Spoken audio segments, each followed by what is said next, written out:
Chapter 76. Restoring Divine Power. Then Tony woke up Jarvis and asked him to scan the metal legs in front of him. He wanted to see what this was. It was so strong that Tony couldn't penetrate it even with the most advanced missiles on his suit. "Sir, after scanning, I found that this is a type of metal I have never seen before." After hearing what Jarvis said, Tony looked at Li Hung and wanted to get some information about this metal from Li Hung. Li Hung said, "In fact, I don't know much. I only know that this metal is called URU metal, which is unique to Asgard. It is almost indestructible and can store energy. When it is endowed with magic, it will become more powerful and durable." After Li Hung's explanation, Tony realized how precious the URU metal in front of him was. Just as Li Hung and Tony were talking, there was new movement in the destruction. Li Hung turned his head and saw that when the destroyer lost his legs, golden energy was flowing all over his body. Barbs appeared on his shoulders and arms. His body became even bigger, and his pressure became more severe. He exuded a very shocking aura. When Li Hung saw the changes in the destroyer, he thought to himself, "Oh no, looking at the destroyer's appearance, could it be that Odin is angry because I removed the destroyer's legs? No way, no way! Could Odin really be mad at me? Why is he so incapable of playing?"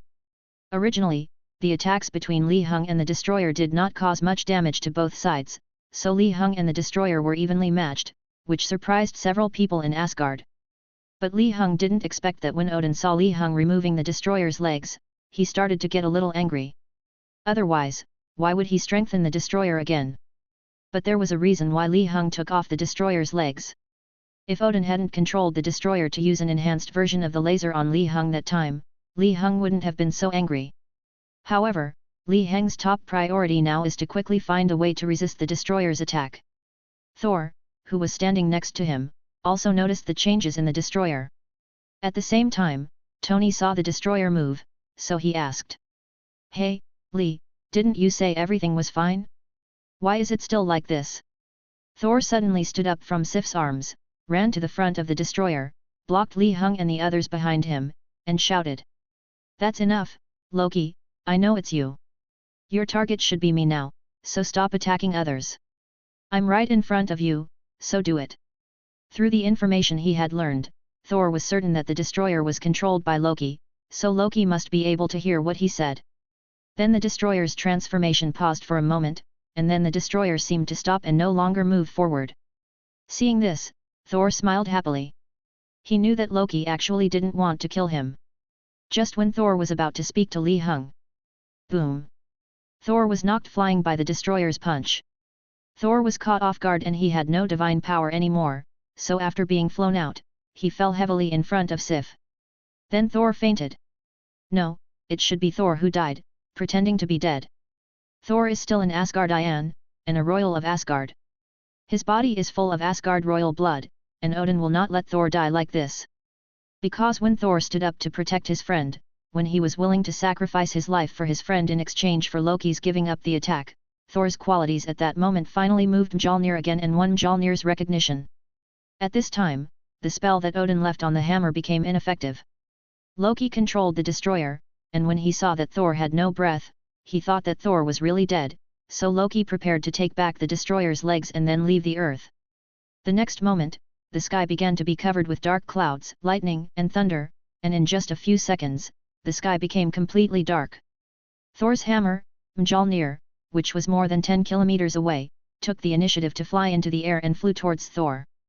At this time Jarvis reminded Tony, "Sir, an object has been detected. It is flying towards us at a very fast speed. It will arrive in 10 seconds. 10, 9, 8. As Jarvis counted down, Thor's hammer appeared in everyone's sight.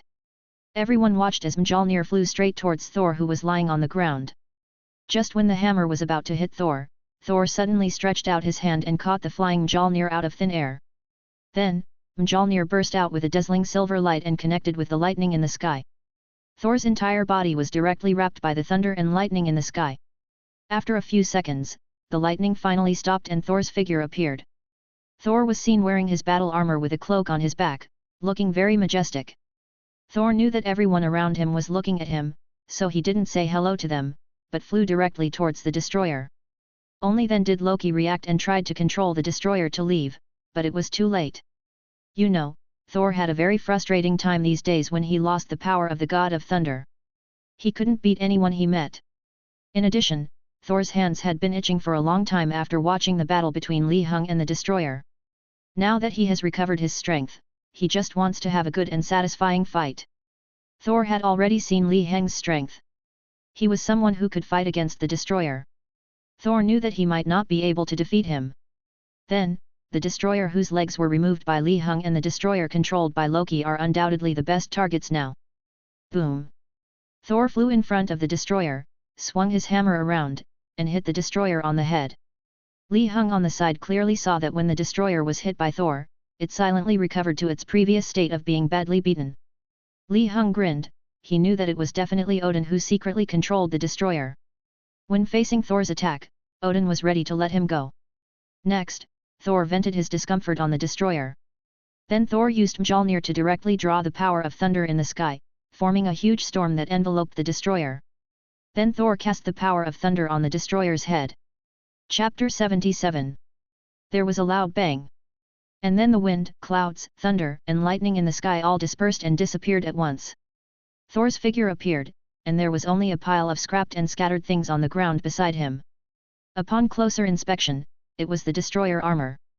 Li Heng thought to himself. Sure enough, this is definitely Odin being controlled by the destroyer. Otherwise, how could it be possible that the destroyer was blown apart by Thor's ultimate move and turned into a useless state like this? However, Li Heng was a little resentful in his heart, but he immediately pulled Tony to Thor's side and said to him. Thor, you see the destroyer has been destroyed by you, so what do you think of giving me these useless things? After Thor solved the destroyer armor, he was happily showing off to several people in Asgard that his power had returned and had been enhanced to a certain extent. At this time, when he heard Li Heng's words, Thor turned around and looked at Li Heng and Tony. Tony asked Li Heng. Hey, Li, it looks like he's not too willing. But what do you want to do with these things that have become waste? Hearing Tony's question, Thor said. Li, you want the remains of the destroyer? After seeing Li Heng nod, Sol smiled happily. In that case, it's easy. You fight me, and no matter you win or lose, I can give you the remains of the destroyer armor. Odin in Asgard was almost awakened from his Odin sleep when he heard that Thor had just given away his armor. Although the destroyer was now a wreck, it had the ability to be repaired, but Thor, the prodigal son, gave it away with just a few words. Odin was angry with Thor, but at the same time he was reluctant to give up so much URU metal. Fortunately, he thought of Thor's performance just now.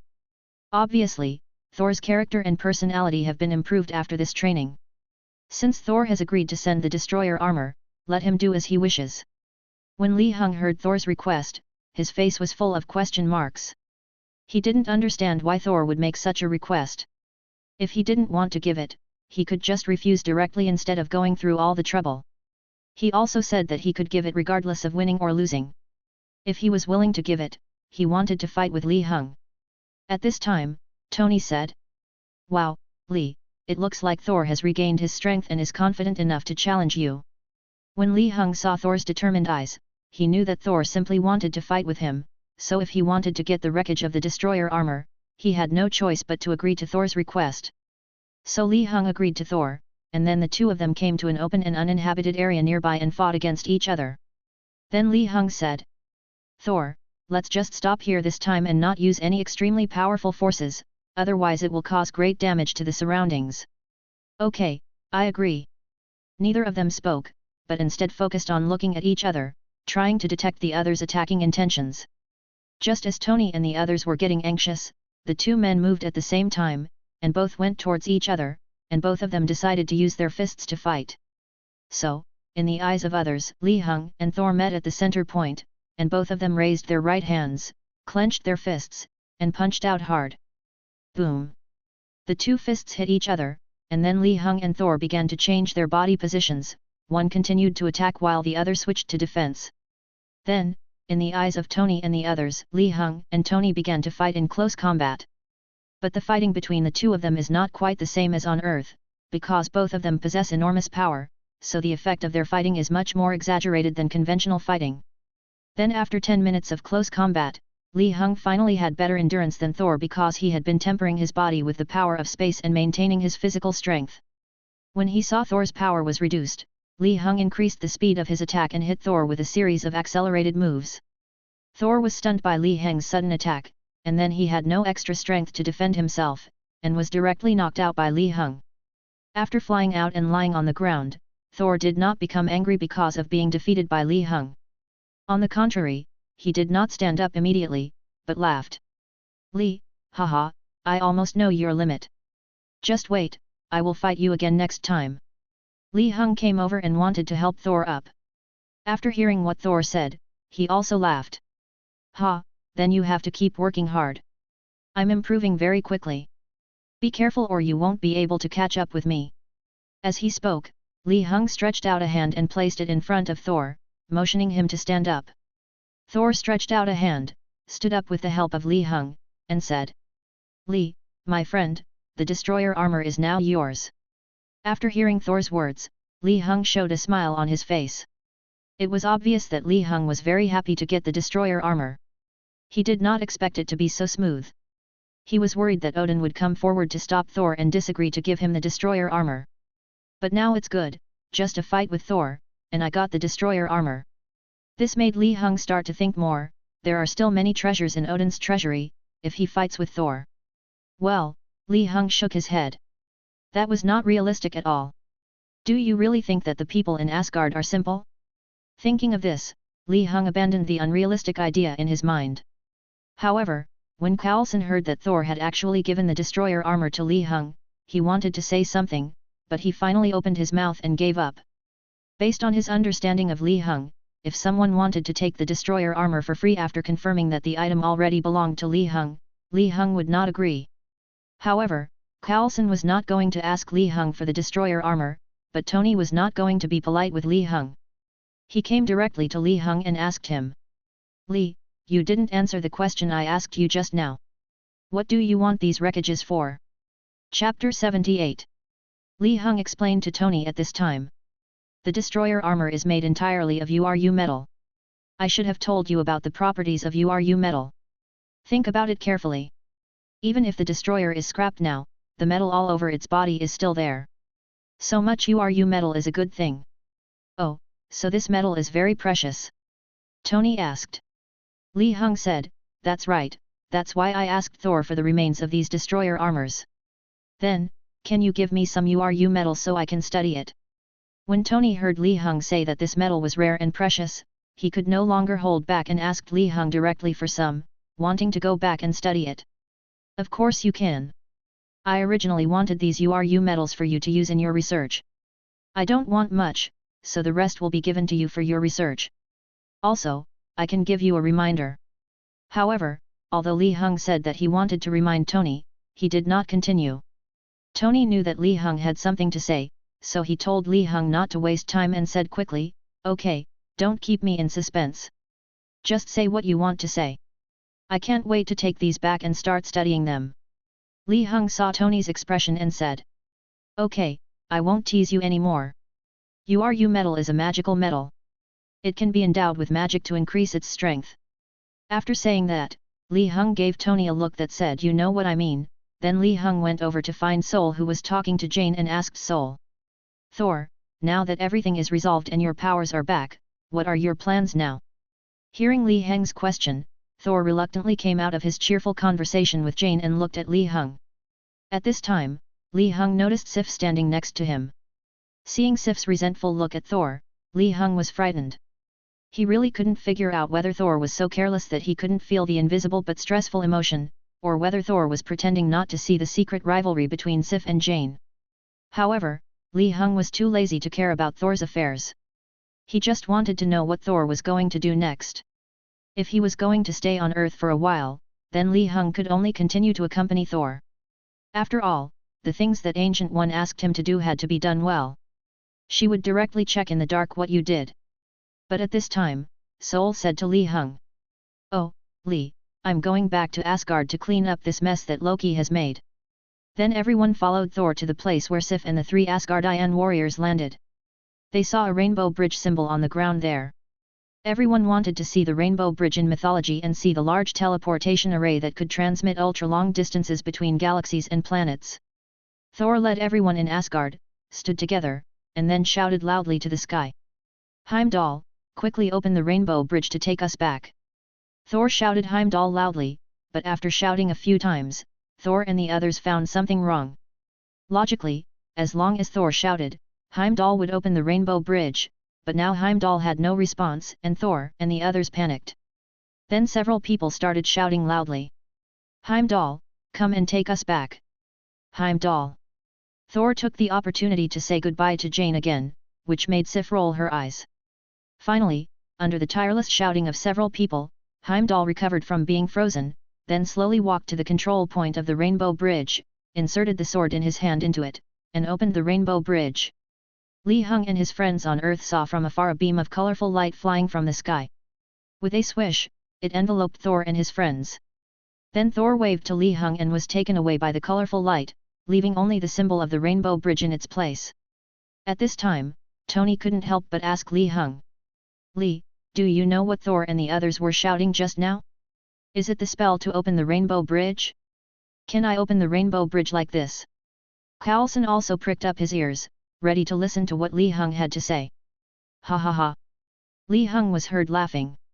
Li, what's wrong? Why are you laughing? Tony didn't know why Li Hung was suddenly so happy.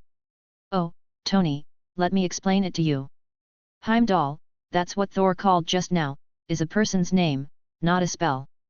The reason why Heimdall's name is called is that in Asgard, Heimdall controls the switch of the Rainbow Bridge, so Thor and his friends can only open the Rainbow Bridge and return to Asgard by calling Heimdall.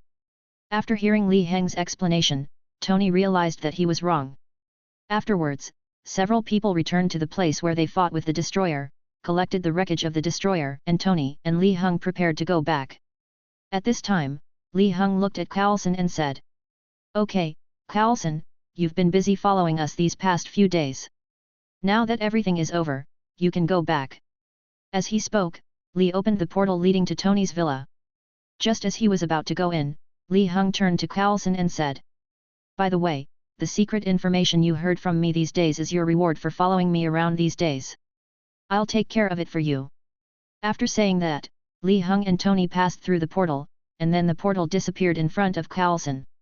At this time, Coulson finally understood the meaning of Li Hang's last words. It was obvious that Li Hung gave the information to Coulson, and Li Hung had no opinion on what choice Coulson would make later. However, Li Hung was sure that Coulson would report all of this to Nick Fury, so Shield owed Li Hung a small favor. However, Li Hung didn't care if Nick Fury knew about it. After all, he would let them know this knowledge in the future. As expected, after seeing that Li Hung and Tony had really left, Coulson did not rush back to the base where the hammer fell. Instead, he took out his cell phone and called Nick Fury. After waiting for a few seconds, the call was connected and Nick Fury said, "Coulson, what do you want? I'm a little busy here." Chapter 79. "Sir, we have a lot going on here." Coulson directly told Nick Fury everything that had happened in the past few days, and after he finished speaking, he also said to Nick Fury, "Later, I will record all of this and submit it in a written report." Nick Fury, who was originally busy with some things, immediately gave up the idea of hanging up the phone and going to read the report later after hearing what Coulson said about what happened in the past few days. Then he looked at the busy ice surface in the distance, and it seemed that there would be no problem if he stopped giving orders for a while, so Nick Fury did not rush the matter at hand, and first asked in detail about some details of Coulson's recent days that he wanted to know. Through Coulson's recollections and descriptions, Nick Fury roughly knew the role and purpose of Li Hung in this matter. He also knew the last few words that Li Hung told Coulson. Combined with Li Hang's attitude towards him before, this shows that Li Hang's attitude towards himself and Shield is not as good as his attitude towards Coulson. At the same time, Li Hung did not object to Coulson telling this matter, which means that the matter about Asgard should not be over yet, and Nick Fury speculated that there will be follow-up. The two of them chatted like this for nearly an hour, and Nick Fury finally asked what he wanted to know. As for the rest, he would wait for Coulson's report to be handed in and then check to see if there was anything missing. Tony's villa. Li Hung took Tony out of the portal, then sat down and rested for a while. Only then did Tony's excitement calm down. After all, This time he not only met Thor, the god of thunder in mythology, but also learned about the existence of Asgard. Now, Tony finally knew that there is not only life on Earth in the universe, but also many other cosmic lives, but they cannot be detected with the current technology on Earth. Li Heng took out the remains of the destroyer armor one by one. Tony saw Li Heng's actions and hurriedly called for a stop. Li, don't take it out here, just go to the underground laboratory and take it out. So the two of them went to the basement, and Li Heng took out the wreckage of the destroyer and spread it all over the floor. Tony looked at the destroyer, which was barely put together in its original form, and he knew that Li Heng had taken out all of them, so Tony quickly said to Li Heng. Hey, Li, you don't have to take them all out. You can keep some for yourself. What I have is enough for research. As Tony said this, he wanted to step forward and stop Li Heng from digging out the wreckage. Li Heng said, Don't worry, Tony. This is all for you to study. I have my own method, so I have the wreckage there too. You don't have to worry. Then, in front of Tony's surprised gaze, Li Heng took out all the wreckage, and before Tony could react, Li Heng said hello and left. Okay, these are all the wreckage. I leave them to you. Have a good rest first, and I'll come back to you in a few days. Then Li Heng returned to his manor, found Xiao Zhuzh who was conducting the experiment, and said to him. Little Zhuzh, I brought you some good stuff this time. See if you can use it on our large robot. After hearing what Li Heng said, Little Zhuzh came to Li Heng and watched Li Heng take out a complete destroyer armor from the space and put it on the ground. Fortunately, the basement floor height was raised at that time, otherwise the normal floor height would not be able to accommodate the destroyer. When Little Zhuzh saw the destroyer, his eyes suddenly brightened. He came to the side of the destroyer's armor and kept circling around it. It was obvious that he was very interested in the destroyer. Seeing this, Li Heng smiled. Okay, take your time. Don't be anxious. Anyway, the entire destroyer is handed over to you. You can do whatever you want. I have no objection. Just experiment as you like. Okay, Master, I understand. After saying that, Xiao Zhuzh directly pulled the ladder over, walked up to it, and began to prepare to study it from the head. Asgard. After a lot of hard shouting, Thor and his companions finally called for the rainbow bridge controlled by Heimdall, and then returned to Asgard. However, when they walked out of the rainbow bridge, they saw Heimdall, who looked weak and lying next to the switch control of the rainbow bridge. Thor quickly went forward to check on Heimdall's condition, and then asked the others to quickly call someone to treat Heimdall. After seeing that Heimdall's condition was no longer so bad, he asked the three warriors of Asgard to take Heimdall back to rest. Thor went directly to the palace, where the royal family lived. Soon, Thor came to the hibernation chamber where Odin fell into deep sleep, and saw his mother Frigga and his brother Loki beside Odin. Seeing Loki's figure, and thinking of what Li Heng, Sif and Heimdall had said before about what Loki had done, Thor became more and more angry, so he walked up to him, grabbed Loki and beat him up. Frigga was standing nearby and was originally happy about Thor's return, but before her joy faded away, she saw Thor beating Loki up again. Thor, what's going on? Why did you treat Loki like this right after you got back? Thor continued to hit Loki and replied. Mother, you don't know that everything I've experienced was part of Loki's plan, including the invasion of the frost giants and the placement of the destroyer armor on Earth, in an attempt to kill me on Earth. Frigga was obviously very surprised to hear Thor's words. She looked at Loki. She didn't expect that Loki had done all this. Oh, my god! Loki, is it true? If Thor hadn't said it just now, Frigga might have been kept in the dark by Loki and had no idea why. At this time, Loki was still being beaten violently by Thor. Thor's behavior was exactly like that of an older brother who wanted to teach his younger brother a lesson after learning that his younger brother had caused a big disaster. But Loki, who was being beaten by Thor, didn't think so. He didn't dare to face Frigga's question, so he could only try to escape from Thor's hands, and said, Oh, my brother, why don't you just stay on Earth? I have been planning for such a long time and will soon succeed, but you come back. As he said this, Loki picked up Odin's weapon, Gungnir, the symbol of the king, and knocked Thor away. Boom! Thor stood up from the ground again, continued to fight with Loki, and refuted Loki. You know that if you do this, Asgard will be plunged into war again. Chapter 80. Thor rushed towards the standing Loki, but at this time, Loki did not intend to continue fighting with Thor, because he could only use Gungnir to barely deal with Thor. If the fight lasted for a long time, Loki would definitely not be Thor's opponent. After all, Thor has shown a strong fighting talent since he was a child, while Loki is not very good at fighting. So Loki used Gungnir again to knock Thor away, and taking this opportunity, Loki's figure disappeared on the spot. Thor looked and found Loki's figure appeared on the Rainbow Bridge, so he followed. When Thor reached the Rainbow Bridge, he discovered that Loki had inserted Gungnir into the bridge's activation device, and then activated the bridge, aiming it at Jotunheim, the kingdom of the frost giants. The Rainbow Bridge is not only a teleportation device, it also has great power and can be used as a weapon. Loki's goal is to let the Rainbow Bridge continue to output to Jotunheim. If it is not closed for a long time, the power of the Rainbow Bridge can directly destroy Jotunheim, and then Loki can destroy the entire Jotunheim. Thor arrived near the activation device and saw Loki's actions. He quickly understood Loki's idea, but he couldn't just watch Loki destroy Jotunheim, so he wanted to stop Loki. But it was too late for Thor to stop them at this time. Loki had already opened the Rainbow Bridge for some time, so the two men started fighting at the control point again. One wants to stop the other from shutting down the Rainbow Bridge, and the other doesn't want to shut it down. But at this time is very precious. Once the Rainbow Bridge is open for a long time, it cannot be closed at any time. At this time, Loki relied on his flexible dodging to harass Thor and prevent him from closing the Rainbow Bridge, until the Rainbow Bridge was running at full capacity and there was no way to close it. The Rainbow Bridge emitted a beam of colorful light, which shot directly onto Jotunheim. As time passed, the power of that light gradually increased. Jotunheim gradually began to be torn apart by the colorful light, and instantly affected the entire Jotunheim. At this time, the frost giants discovered the attack of the Rainbow Bridge, but they were helpless and had no way to do anything. The two people on the Rainbow Bridge finally decided the winner at this time. Thor knocked Loki to the ground, then placed Thor's hammer on Loki's chest, pressing Loki so that he could not stand up, so that Thor could try to close the Rainbow Bridge. However, when he arrived at the opening of the device, Thor tried a few times from the outside. No matter what he did, the opening was already wrapped in thick energy, and Thor couldn't get in at all.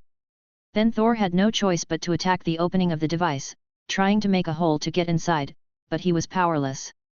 Loki, lying on the ground, saw that all Thor's attempts ended in failure, and finally couldn't help but burst into laughter. Ha ha ha ha ha ha, Thor, my brother, just give up. The control center of the Rainbow Bridge is now completely inaccessible. Ha ha ha ha, my plan will still succeed. Although Loki was pinned to the ground and unable to move, he was in a very good mood. What he had planned for a long time was finally going to succeed. Thor had neither the time nor the mood to pay attention to Loki at this moment. His mind was working frantically at this moment, and he began to think about whether there was any way to break the current situation. Finally, when he looked at the Rainbow Bridge, he finally thought of something. Loki was still there persuading Thor, give up, it's too late. At this time, Thor stretched out his hand to Loki, and the next moment, Loki felt his body lighten, and Thor's hammer flew into Thor's hand. Loki thought Thor had finally figured it out, so he laughed happily, but the next moment, when he saw Thor's actions, he couldn't laugh anymore. Boom! Boom! Thor swung his hammer and smashed the Rainbow Bridge under his feet, once, twice, 3 times. Thor's attack soon began to show results. Cracks began to appear in the energy channel of the Rainbow Bridge under his feet. As Thor attacked, the cracks grew larger.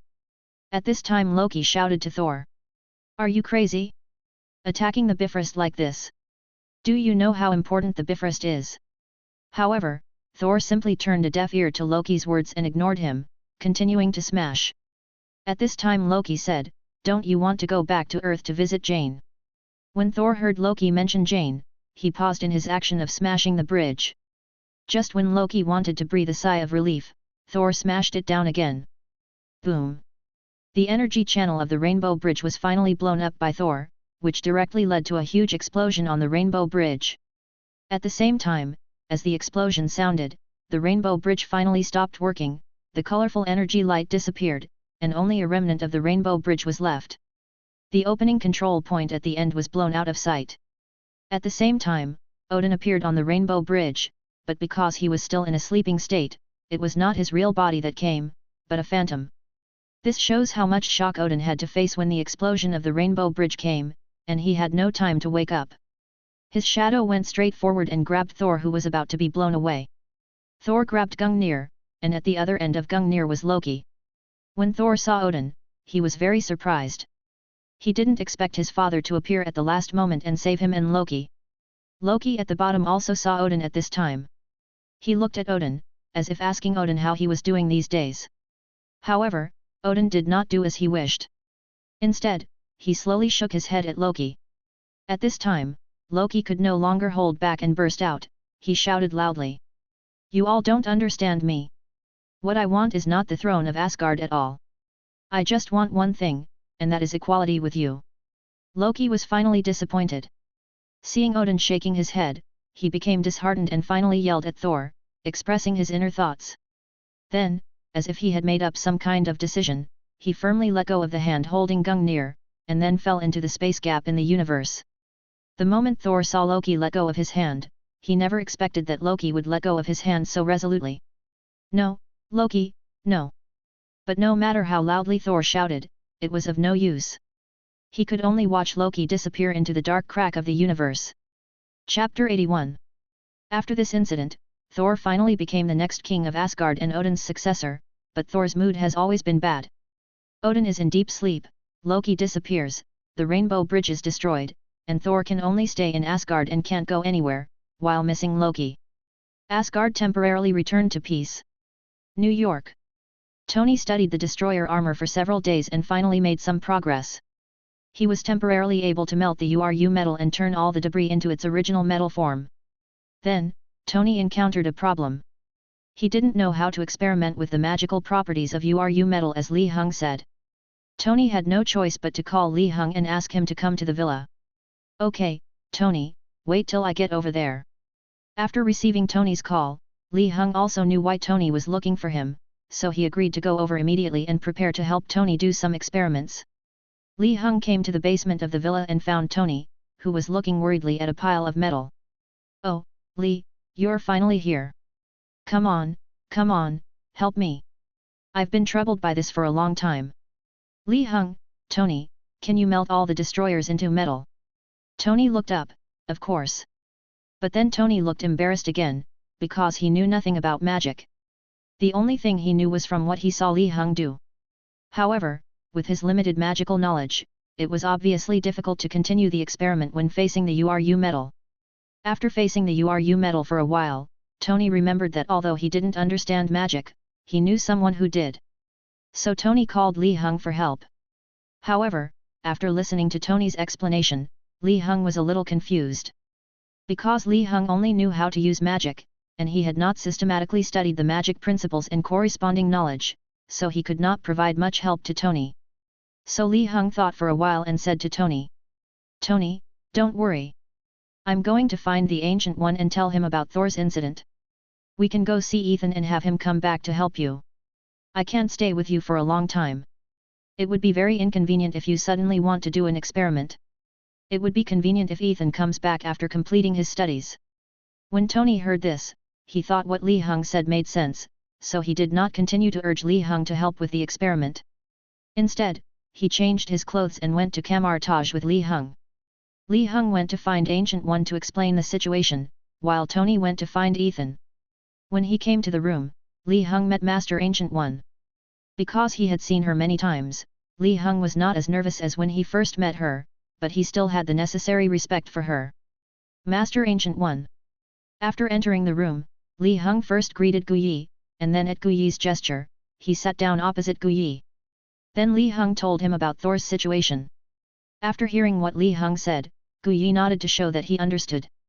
Then, Li Hung talked about his main purpose of this trip. "Master Ancient One, Ethan has been studying here for a long time. I wonder what his current level is."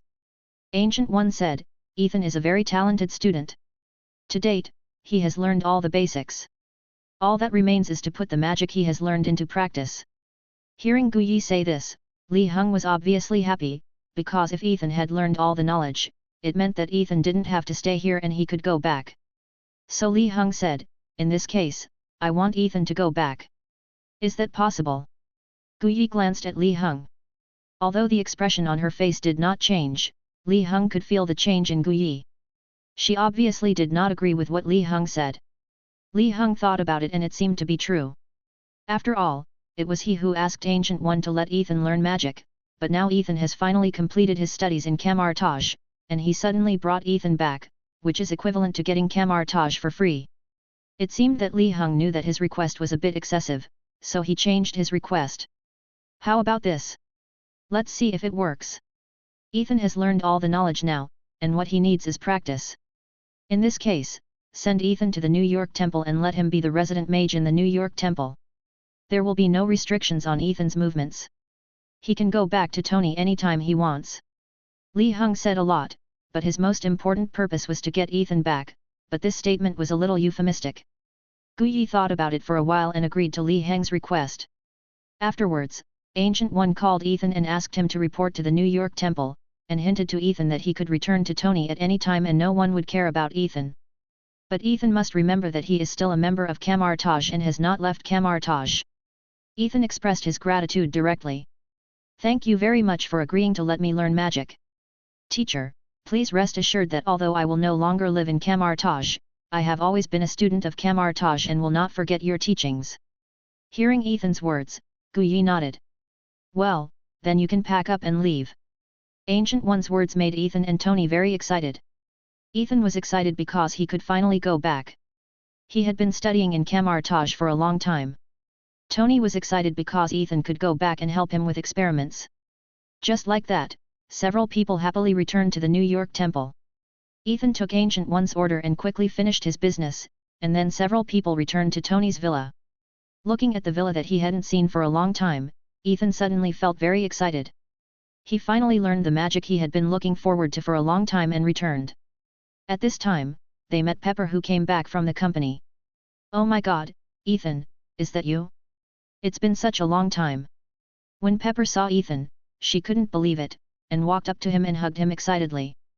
You disappeared for so long. If Tony hadn't kept assuring me that you were okay, I would have been worried about you. Ethan smiled and said. Pepper, I'm sorry to have made you worry. Look, I'm fine and I'm back now. As he spoke, Ethan also opened his hands and showed them to Pepper, indicating that he was fine. Snapped, snapped. Tony clapped his hands. Well, since we are all here, why don't we celebrate Ethan's return tonight? Let's have a good meal. Chapter 82.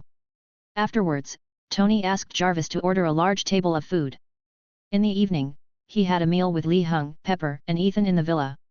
Then Tony took this opportunity to drink a lot of wine with Li Heng and Ethan. Li Heng and Ethan each held one of Tony's arms, and Pepper followed behind and sent Tony to his room. They drank a lot that night, but it was still the same as before. In the end, Tony was completely drunk alone, Ethan was a little dizzy, but Li Heng was not drunk at all. After sending Tony back to the room, Li Heng also said goodbye to Pepper and Ethan, and said to Ethan.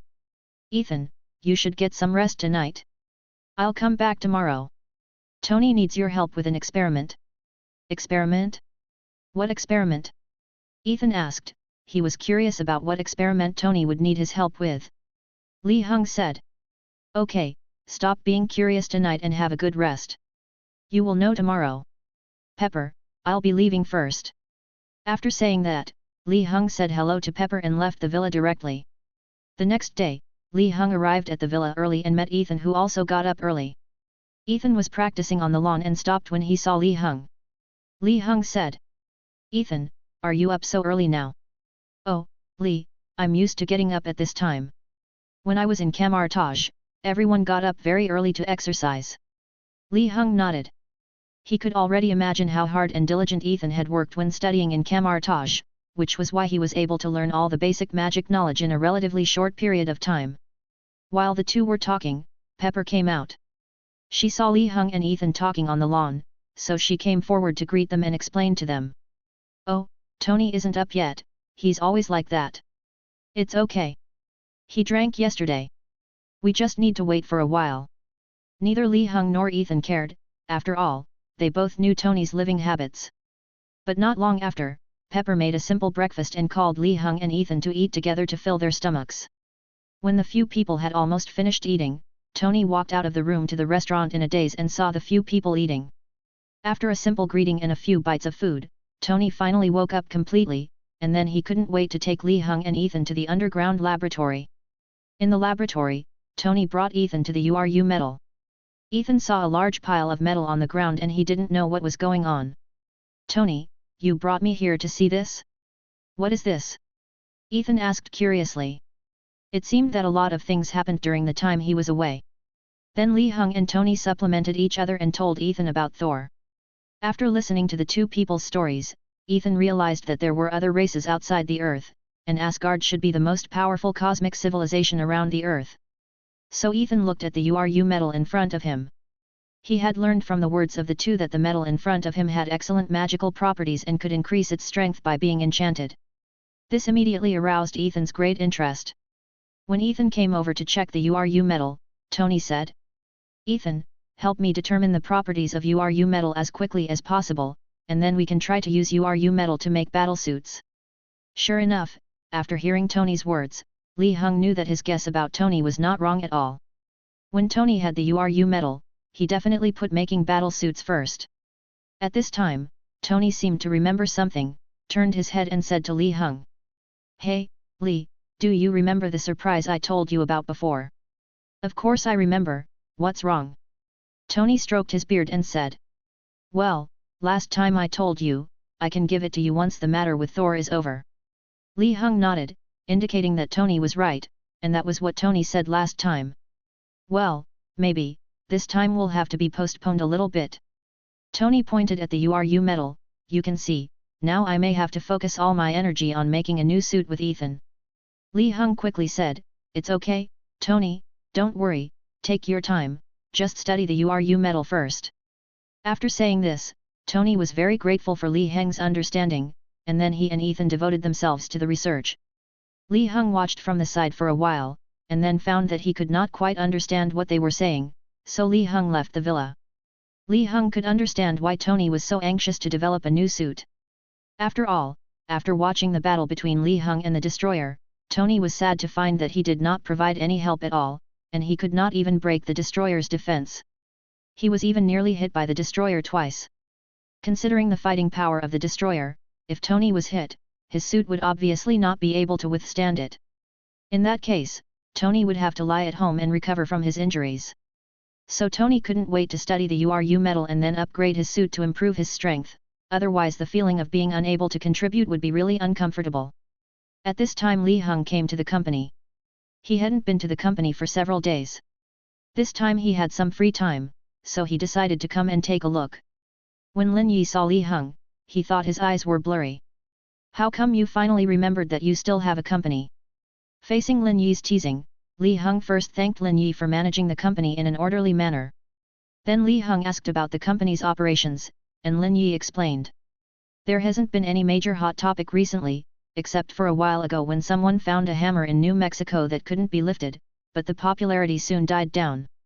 Li Heng knew that it was because S.H.I.E.L.D. had blocked the area around the hammer and not many people could see it, so the heat gradually subsided. However, these were all normal situations.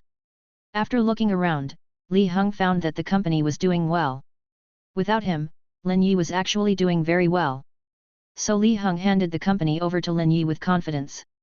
He said, "If I'm busy in the future, I may rarely come to the company, so I'll leave it to you." With that, Li Heng stood up and left the company. Chapter 83. Li Heng left the company and walked alone on the streets of New York. Thinking about it carefully, it seems that Li Heng has never seriously visited New York or experienced the prosperity of New York since he came here. Just as Li Heng was walking alone on the road, a man was running towards him quickly not far ahead. The last time Nick Fury received a call from Carlson, he was still in the Arctic, busy salvaging the man trapped in the ice. After a long time, he finally brought the man back to New York and tried to melt the ice. A few dozen minutes ago, S.H.I.E.L.D. Since Steve Rogers was rescued from the ice by doctors, his vital signs have been slowly improving. Tests have shown that Steve Rogers will be able to wake up soon. So Nick Fury had a room built that was exactly the same as the one during World War II, trying to restore it as much as possible, and then put Steve in the room, waiting quietly for Steve to wake up. Not long after, Steve gradually woke up, and then a nurse came in, pretending to check on Steve's condition, and hinted that Steve was still in World War II. At first Steve believed it, until the nurse left and a news about a football game was broadcast on the radio, which made Steve realize something was wrong, because Steve had gone to watch the game on the radio. Steve, who sensed something was wrong, took the opportunity to rush out of the room. When he walked out of the ward, he saw modern decorations outside. Looking back, he realized that it was not a ward at all, but a separately built room. At this time, the people from S.H.I.E.L.D. had begun to surround Steve. Steve saw that something was wrong, so he ran outside with all his might, broke through many obstacles, and ran to the street outside in one breath. He ran to the intersection and stood there looking at the tall buildings and modern decorations around him. He was completely stunned and had no idea what was going on. Just as Steve was standing at the intersection in a daze, a young man with black hair and black eyes came towards him. Steve saw the young man's expression when he looked at him, which changed from surprise to understanding, and then he asked him a question. "Steve?" Steve was still in a daze when he suddenly heard someone calling his name. He was about to ask about the situation. After all, someone who could recognize him at a glance and call out his name should not be an enemy. But at this time, the sound of car brakes was heard around, and soon, Steve and the young man were surrounded by several cars. A bald black man with a blindfold got out of the car and walked towards Steve. As soon as Li Hung saw the current situation, he understood that he had met Captain America who had just woken up. Nick Fury walked up to Steve, and when he saw Li Hung there, he felt a headache. However, he ignored Li Hung first, and comforted Steve. "Relax a little, soldier." After that, Nick Fury continued to explain. "I'm sorry about that performance just now. But we think it's best to slowly prepare you mentally." Steve wondered, preparing for what? "Get ready for a new era." Li Hung said at the side, then he walked up and said to Nick Fury.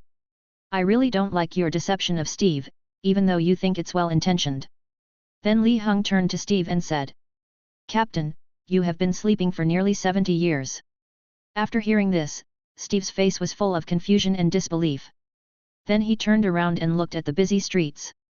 At this time, Nick Fury didn't care about Li Hung interrupting him and asked Steve, "Are you okay?" "Yeah, it's okay. It's just I missed a date." When Nick Fury heard what Steve said, he didn't take it seriously. He was thinking about how to make Steve obey and go back, so he planned to persuade Steve to follow him back first and then help him do what he wanted to do later. Li Hung couldn't stand it anymore, so he said to Nick Fury, "You don't treat Steve as your personal property, do you? Then you want Steve to return to S.H.I.E.L.D.? I have to say that Nick Fury, your actions are really disgusting. This kind of thing should be left to Steve to choose for himself." After finishing speaking, Li Hung said directly to Steve, "Steve, my name is Li Hung. Now that you have just woken up and don't know anything, I can take you directly to do what you want to do. Let me see, are you ready to adapt to the current society for a while before going, or do you want to go now? If you want to go now, I can take you directly." Then Li Hung waited for Steve's decision. After hearing what Li Hung said, Steve hesitated for a long time, and finally decided to adapt to modern society first. Once he adapted, he would not need to rely on other people's help, and it would be much more convenient to do anything he wanted. So Nick Fury prepared to take Steve back to S.H.I.E.L.D., to give Steve a good tutorial and tell him what had happened in the past 70 years. Before leaving, Steve asked Li Hung for his phone number. "After I learn all these decades of history, I'll call you and we can have dinner together." When Li Hung heard that Steve wanted to make a dinner appointment with him, he gave the phone directly to Steve. He was also afraid that there might be a problem with the call, so he thanked Xiao Zuch for the call to prevent Steve from retaliating against him. Then he watched Nick Fury take Steve away. 2 days later, Li Hung received a call from Tony, who asked him to come to the villa as soon as possible. Li Hung heard excitement in Tony's tone. Li Hung guessed that Tony must have made a breakthrough in his research, so he hurried to the villa. When Tony saw Li Hung, he shouted, "Hey, Li, come over and take a look at what Ethan and I made." Li Hung came to the experimental table in front of Tony, looking at the large piece of processed uru metal on the table. Tony said, "Li, you can try to shoot magic at it." Hearing Tony's mysterious tone and unwilling to say it directly, but asking himself to try it, Li Hung didn't hesitate. He took out his wand and cast a freezing magic on the table. After the magic touched the metal, it did not freeze the table and the metal directly like before. Instead, only the table was frozen, and the large piece of metal did not react, or in other words, the metal did not react obviously. Because Li Heng saw that there was still a thin layer of ice crystals on the metal, which meant that the magic still worked, but it was not obvious and would not affect the operation. Chapter 84. Seeing this, Li Heng exclaimed, "Tony, you and Ethan are moving too fast. It's only been 2 days and you've already made a breakthrough." Li Heng touched the metal in front of him and said, "Is this the latest alloy you made based on URU metal?" Tony said, "Of course, we have found the best alloy formula through experiments and made the alloy in front of us. After the experiment, the effect is very good. So next, we will use this new alloy to make a brand new battlesuit." Li Heng could hear Tony's happy tone from his words, and Tony continued. "This alloy not only has a very strong defensive magic effect, but after being processed, its strength and energy storage are much higher than the alloy I am using now." Then Li Heng waited in the villa. Tony first used the URU alloy from the experiment to make a brand new battlesuit, and the paint job was red and gold. Tony couldn't wait to put on the latest battlesuit, and wanted to try it out with Li Heng to see how effective the new suit was. So Li Heng took Tony and Ethan and teleported directly to a deserted place on a continent to facilitate testing. Tony and Li Heng stood face to face, while Ethan watched from the side, holding a detector in his hand, ready to check the data at any time. Li Heng and Tony started fighting. Tony did not use long-range attacks right away, but asked Li Heng to fight with him. He wanted to see the fighting ability of the battlesuit made of URU alloy.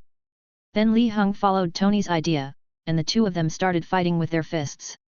Li Heng also wanted to know how effective the new battlesuit was, so when Li Heng fought, he slowly increased the strength in his hands.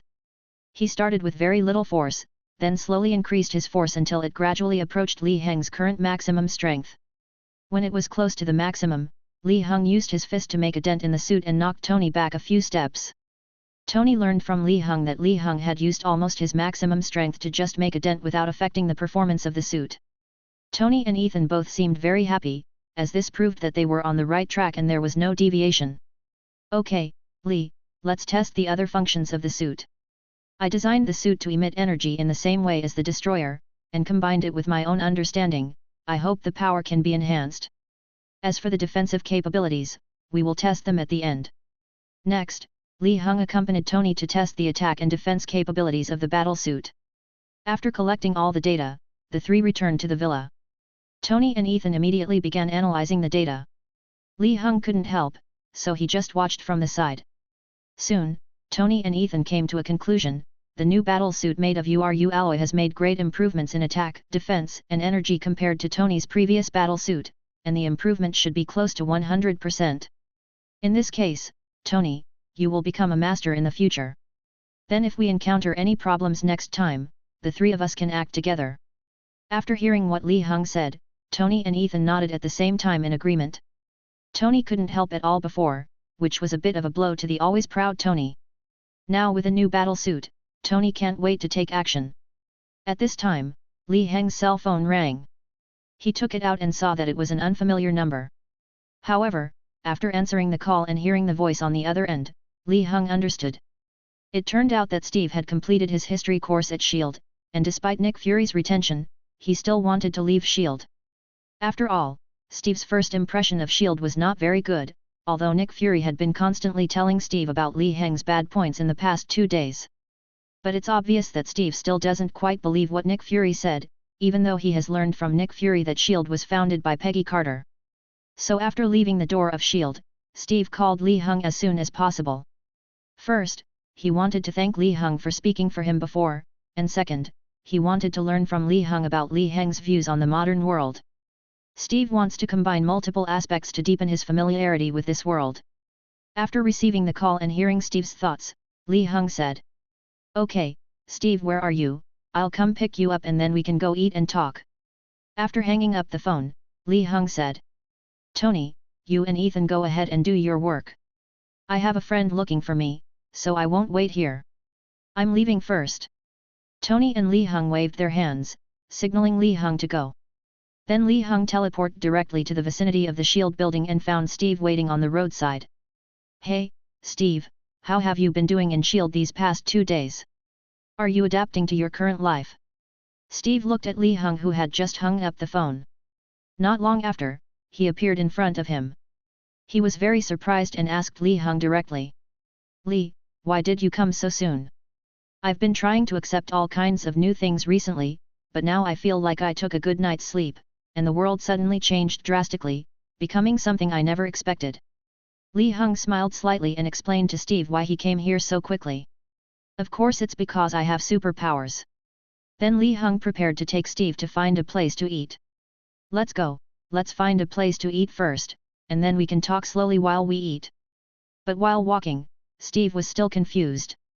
Are you serious? Do you have superpowers? Steve didn't seem particularly surprised. Li Heng thought about it and probably understood that there should have been several members with superpowers in Steve's Howling Commandos.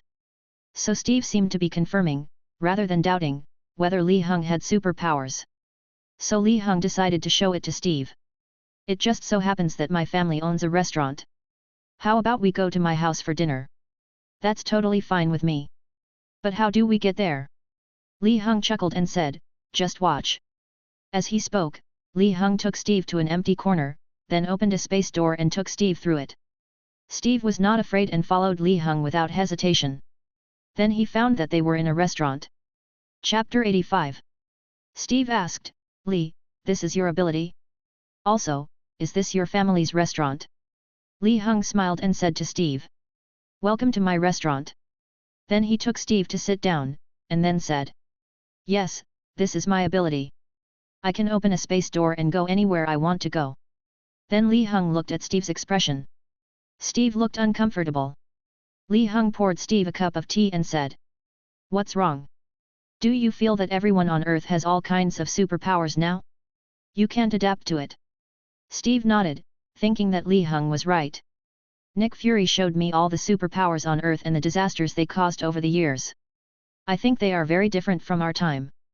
Li Heng comforted Steve. It seems that even though you have made up for the history, it is still difficult for you to accept the current things in a short period of time. You can take your time, look for me or make a few friends, which are both good ways to adapt to society. After a long time, you will slowly get used to it. Then Li Heng ordered a few dishes and started chatting with Steve while eating. The topic of their conversation gradually changed to one introducing the current social situation and the other telling what happened back then. Li Heng also heard a lot of the real situation of that year from Steve, which satisfied Li Heng's curiosity. At the end of the meal, Li Heng asked Steve. Is S.H.I.E.L.D. arranging a place for you to live now? Or do you need to find a place on your own? Steve said, he said he would find me a place, but I don't want to live in the place he found, so I'm going to rent my own place. When Li Heng heard Steve say that he wanted to rent a house by himself, he quickly said to him. I have an empty house here. If you can't find a place, you can stay here first and move in when you find one. Steve knew that Li Heng wanted to help him, but he still rejected Li Heng. Thank you, but I'd better look for an apartment myself. I've already looked at a few places, and I just need to go and take a look at them to find one I like. Okay, when you find a house, you can come to me. I will take you to slowly familiarize yourself with the surrounding environment, and then slowly expand to New York. This way you won't have to face the unfamiliar New York all day long. It's really uncomfortable to be alone. Before Steve left, he didn't let Li Heng see him off. Don't send me off. I want to go back by myself now and get familiar with the road conditions. I'll tell you when I find the house. Li Heng said. It's okay, there's no rush for you to find a house. I'll take you to meet some new friends in a few days. At this time, Steve suddenly looked at Li Heng. Li, thank you. Then Steve waved and left. Li Heng stood at the door of the restaurant and watched Steve slowly walk away. A few days later, Li Heng received a call from Steve, who told him that he had found a suitable house and had walked around the area. When he went out for a run in the morning, he met another person who was also running, and they gradually became friends. Li Heng knew that it must be Steve who met Falcon. It seemed that Steve was also trying to adapt to this world, which was good. Li Heng made an appointment with Steve on the phone, asking him to wait 2 days and take him to meet some friends, and Steve agreed. 2 days later, Li Heng received a call from Tony, who said that he now had time and remade the gift for Li Heng, asking Li Heng to go over and have a look when he had time. Li Heng agreed. Then I called Steve and asked him if he had time. Oh, I have a lot of time now, Steve said, and Li Heng then realized that in addition to going out for a run every morning, Steve spent most of his time staying in the house and exercising, so he always had time. That's great. How about I take you to meet some people now? After getting a positive answer from Steve, Li Heng asked for Steve's address, went directly to Steve's door, and knocked. Boom boom boom. Soon, the door opened and Steve stepped aside to invite Li Heng in. Only after walking into the house did Li Heng realize that Steve's house was different from what he had imagined. Because Steve was not looking for an ordinary house, he found a large flat and rented it, so that the outside half was used for fitness and exercise, and the inside was used for daily life. Wow! Your place is so big. How is it? Is the rent expensive? Li Heng couldn't help but sigh that Steve lived alone, but the house was very big. It's okay. I think this arrangement can meet my exercise and living needs. I'm very satisfied. As for the rent, I've been receiving government salaries for decades, so this amount of rent is nothing. After hearing what Steve said, Li Heng felt that Steve's current life was close to perfect. There was nothing to do, and he had enough money to spend, and he had made a few new friends. This kind of life was something Li Heng had never dared to imagine in his previous life. Steve took Li Heng to visit the entire room, and then Li Heng took Steve to Tony's villa. Arriving at the villa, Steve was the first to ask Li Heng. Li, where are you taking me to? Li Heng looked at Steve who was a little overwhelmed, so he said. Oh, don't be nervous, Steve. The friend I brought you here is also a little related to you. You will know it soon. Faced with Steve's puzzled eyes, Li Heng did not say it directly, but kept it in suspense and took Steve to the basement. Hey Tony, here I come. Li Heng greeted Tony who was busy working with his head down. Tony was busy on the computer when he heard Li Heng's voice, so he said without raising his head. Li, you're here. Wait a moment. Once I finish what I'm doing, I'll show you the surprise I prepared. Tony asked Li Heng to wait a moment. At this time, Ethan looked at Li Heng, and then he found that Li Heng did not come alone this time, but brought another person with him. So Ethan said hello to Li Heng. Hi, Li. Who's this? Ethan found a stool and asked Steve and Li Heng to sit down. Li Heng said. This is my new friend. He has some connection with Tony, so I brought him here to meet Tony. After hearing Li Heng's words, Tony raised his head, glanced at Li Heng, then quickly lowered his head and continued with the work in his hands. However, 2 seconds after Tony lowered his head, he finally reacted. What did he just see? So Tony slowly raised his head again and finally confirmed the appearance of the person sitting next to Li Heng. Chapter 86. Tony looked at Li Heng with a surprised expression, then looked at Steve, and said. Li, he is. Li Heng laughed and said to Tony. Yes, that's the person you were thinking of. Tony couldn't sit still anymore, so he stood up and walked towards Steve, then looked at him carefully again. Steve felt uneasy when Tony stared at him, so he asked Li Heng.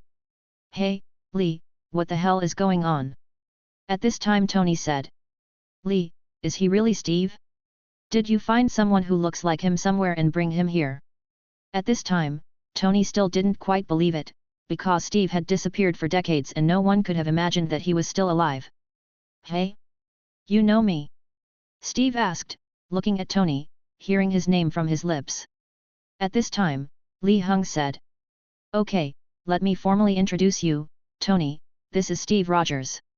Seeing Tony's unbelievable expression, Li Heng emphasized, yes, it's Captain America. Then he introduced Tony to Steve. Steve, this is Tony Stark.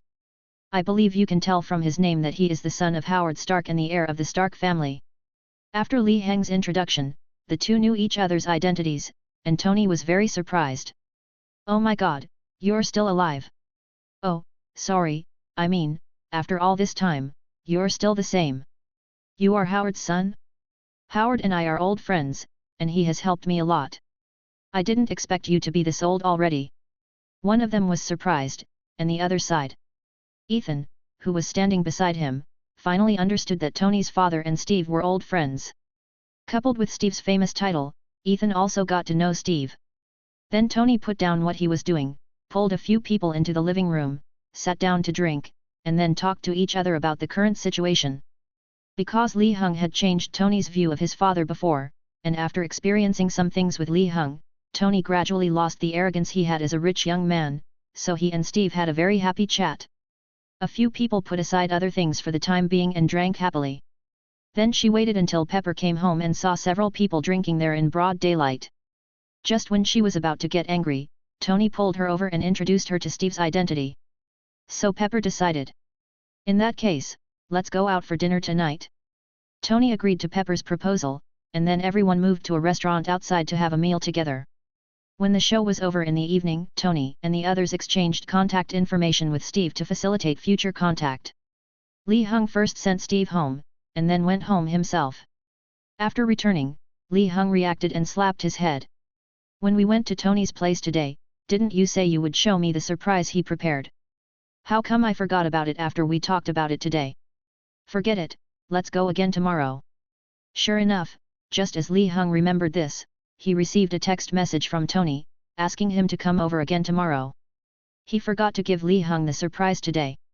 The next day, Li Heng went to the villa again and finally saw what Tony had prepared. Looking at the battlesuit in front of him, which was not painted, Tony asked. Li, what color do you like? I'll paint it for you on the spot. Is this the surprise you prepared for me? Li Heng then realized that the surprise Tony prepared for him was actually his latest battlesuit. Tony also made one and gave it to Li Heng. Yes, I wanted to give you one before, but because I got the URU medal, I postponed it for a few days. And I also prepared one for Ethan. Li Heng thought for a moment. Well, I like black, so you can just paint it in black. Hearing Li Heng's request, Tony touched his chin. Well, I thought you would choose a brighter color to match the color of my suit. Tony muttered to himself, but still went forward and clicked a few buttons on the computer. Then Li Heng looked at the battlesuit in front of him. Several nozzles rose up around it and quickly sprayed it from head to toe. Because Li Heng chose black, he did not need to change it when not spraying, so soon, Li Heng's battlesuit was freshly produced. Li Heng hurried forward and took a closer look at the battlesuit. The more he looked, the more satisfied he felt. Although Li Heng can also use magic to levitate and teleport, it is hard for him to refuse the battlesuit in front of him that is full of metal and power. After all, owning an iron suit is what every boy who has seen Iron Man wants. So under Tony's gaze, Li Heng stepped forward and put on his battlesuit. As the mechanical voice sounded, several mechanical arms extended from the surrounding area and helped Li Heng put on his battlesuit in a very short time. Then Li Heng tried to walk and do some movements, and he didn't feel any discomfort. Tony saw Li Heng's attempt and said, I optimized the comfort of the new suit in all aspects and added a simple operating system that allows you to quickly master the control of the suit using simple instructions. After hearing Tony's introduction, Li Heng tried to operate the battle suit to fly, and then tested various functions. Only after Li Heng tried them all did he take off the battle suit. How's it going? Do you like it? Tony came over and asked Li Heng. Li Heng looked at the suit and said, I like it very much, thank you, Tony. Then Tony asked Li Heng to put away the suit. Take it back to the manor and leave it there. You can use it whenever you want. I installed a new reactor in it. The energy is enough for you to use for a long time. Li Heng was very touched to see Tony was so caring. Tony was really good to his friends. At this time, Ethan also came down to the basement.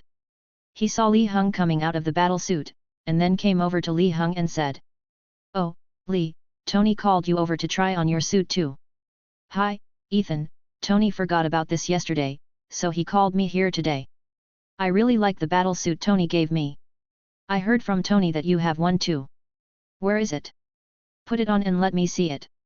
When Ethan heard Li Heng talking about his battle suit, his face turned green. He really didn't want Li Heng to see his battle suit, but now both Li Heng and Tony were looking at him, so Ethan had to take his battle suit out of the warehouse. Li Heng was still wondering why Ethan's face looked so ugly when he talked about his battlesuit. It was not until Li Heng saw Ethan's battlesuit that he understood. Chapter 87. Ethan finally took out his battlesuit, but he was still slow in taking it out, which made Li Heng even more curious. Then Li Heng walked forward to take a look. As soon as Li Heng turned the corner, he saw a bright green battlesuit. Li Heng was frightened when he saw the green battlesuit. He didn't expect Ethan's battlesuit to be green, and it was light green at that. Seeing this situation, Li Hung was very curious why Ethan chose this color as paint and painted it on his battle suit. Ethan saw Li Hung's expression of wanting to laugh but not daring to laugh, and felt very uncomfortable, so he finally gave up struggling. Li, laugh if you want to. Ha ha, ha ha ha, this is so funny. Ethan, why did you choose this color? I'm so curious. Ethan glanced helplessly at Tony who was standing next to him, and this action was seen by Li Hung. So Li Hung turned around and looked at Tony. Tony, did you choose it for Ethan? Tony said, of course, I chose the colors. I originally chose one for you, but you wanted black. I had no choice. Otherwise, the three of us would have to choose red, green, and yellow. Hearing Tony's words, Li Hung was very glad that he didn't ask Tony to make a battle suit for him, but chose a black one himself. He was about to continue laughing, and then he saw Ethan's sad expression. So Li Hung prepared to help Ethan. Tony, I think the green you made Ethan is actually pretty good. Before Li Hung finished speaking, Ethan was already staring at him. He didn't expect that what Li Hung said was not only not to help him, but also to agree with the green color chosen by Tony. Li Hung saw that Ethan was getting a little anxious, so he winked at him and told him to be patient. Ethan could only trust Li Hung temporarily and see what he was going to do. Oh, you think it looks good too? I think green looks better, but light green is not. Think about it, if a battle breaks out, wouldn't the light-colored paint be easily discovered by the enemy? In that case, wouldn't Ethan be in greater danger? After hearing what Li Hung said, Tony thought about it and felt that what Li Hung said made sense, so he asked. Then what are you going to do? I think we can keep the green color unchanged, and then change it from light green to dark green, and add a little bit of gradient color.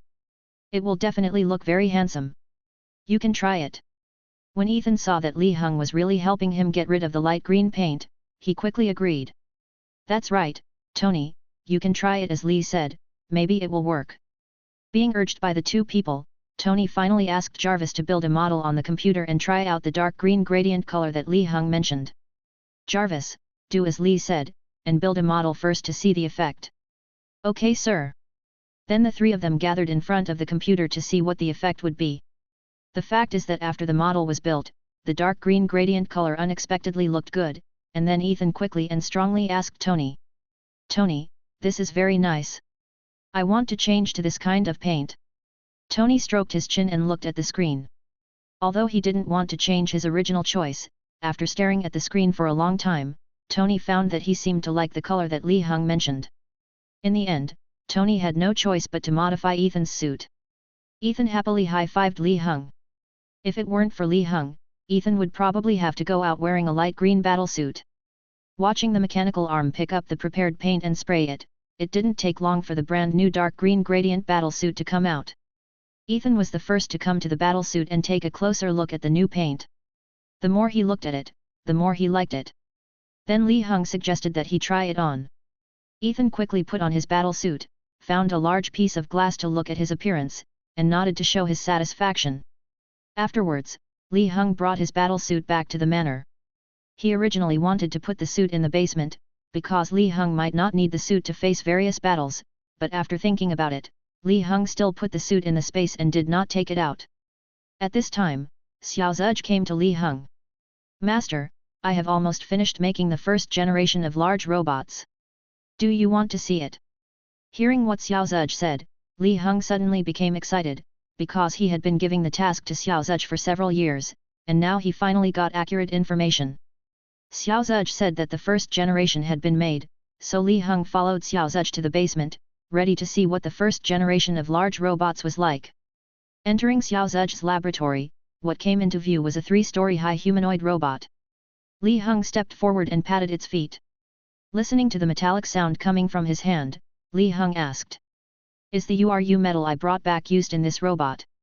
I used the strongest alloys available today, including URU metal, to create the current robot. If you think the robot is too tall, you can transform it into a cube the size of a room. Oh? Then change one for me to see. Little Zhuzh sent the command, and then Li Hung saw the robot in front of him transformed into a cube the size of a room in just over 10 seconds. Seeing this, Li Hung was very satisfied, and then asked Xiao Zhuzh more about the functions of the robot. After that, he rented a small warehouse next to his own restaurant in Chinatown, saying that it was used to store goods, but in fact Li Heng put the robot in the warehouse and gave it wheel authority, allowing him to drive or remotely control the robot. As for little Zudge, Li Heng could not do without his help, so he let Xuanlun live in the restaurant so that he could protect his family and fight when necessary. As for little Zudge, Li Heng planned to let him live in the manor for a long time so that he could help at any time if there was anything. After arranging matters with the robot, Li Heng could finally breathe a sigh of relief. Now that his family's safety was guaranteed, he could face the impending invasion of the Chitauri more calmly. Thinking of the invasion of the Chitauri, Li Heng thought of Loki who caused all this. Li Heng remembered that Loki seemed to have met Thanos in the universe and was given the Mind Scepter by Thanos, so he dared to come to the Earth to cause trouble again. Thinking of the Scepter of Mind, Li Heng became excited. After such a long time, he finally encountered a second gem weapon that he could copy. Chapter 88. Life went on as usual. Li Heng would have dinner with Steve from time to time. Then through Steve's introduction, Li Heng also met Falcon, and they had a good relationship. Either Li Heng was pulled away by Tony to compare his magic with Ethan's, and then continue to study URU metal, trying to upgrade the various technologies of the battlesuit. The time has come to 2012. Shield, Cosmic Cube Research Base. Coulson took Nick Fury underground. On the way, Nick Fury asked, "How bad is it?" Coulson said, "The worst thing is that the situation is still unclear. Dr. Selvig detected 4 hours ago that the Cosmic Cube emitted a burst of energy, which was triggered by the Cosmic Cube itself." Hill asked from behind. "The Cosmic Cube activated itself." Coulson nodded, and then Nick Fury asked in a heavy voice, "What energy level has it reached now?" Coulson responded, "It's still climbing, and Selvig can't shut it down. We're going to order an evacuation." Nick Fury asked, "How long until everyone evacuates?" "We should be able to evacuate everyone in half an hour. You'd better hurry up." Then Nick Fury took Hill directly underground, while Coulson turned back to direct the evacuation. As we walked down the stairs, Hill was still saying, "Sir, I'm afraid evacuating now will be useless." Nick Fury didn't stop walking. "What else? Tell everyone to go back to bed.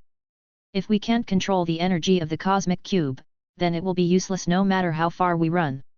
At this time, Nick Fury stopped, turned his head to look at Hill, and gave her a task. "You will supervise the evacuation and move all the equipment underground. Leave nothing behind." Hill took the order and left. Finally, only Nick Fury was left walking into the hall where Selvig was studying the Cosmic Cube. "Doctor, tell me, what is going on now?" When Selvig heard Nick Fury's voice, he breathed a sigh of relief, then quickly ran to Nick Fury and reported to him. "Director, the Cosmic Cube is now unstable and very naughty." "Are you kidding me?" No, of course I'm not kidding. The Cosmic Cube has started to become active, and it's no longer under my control." "Have you tried to cut off the power?"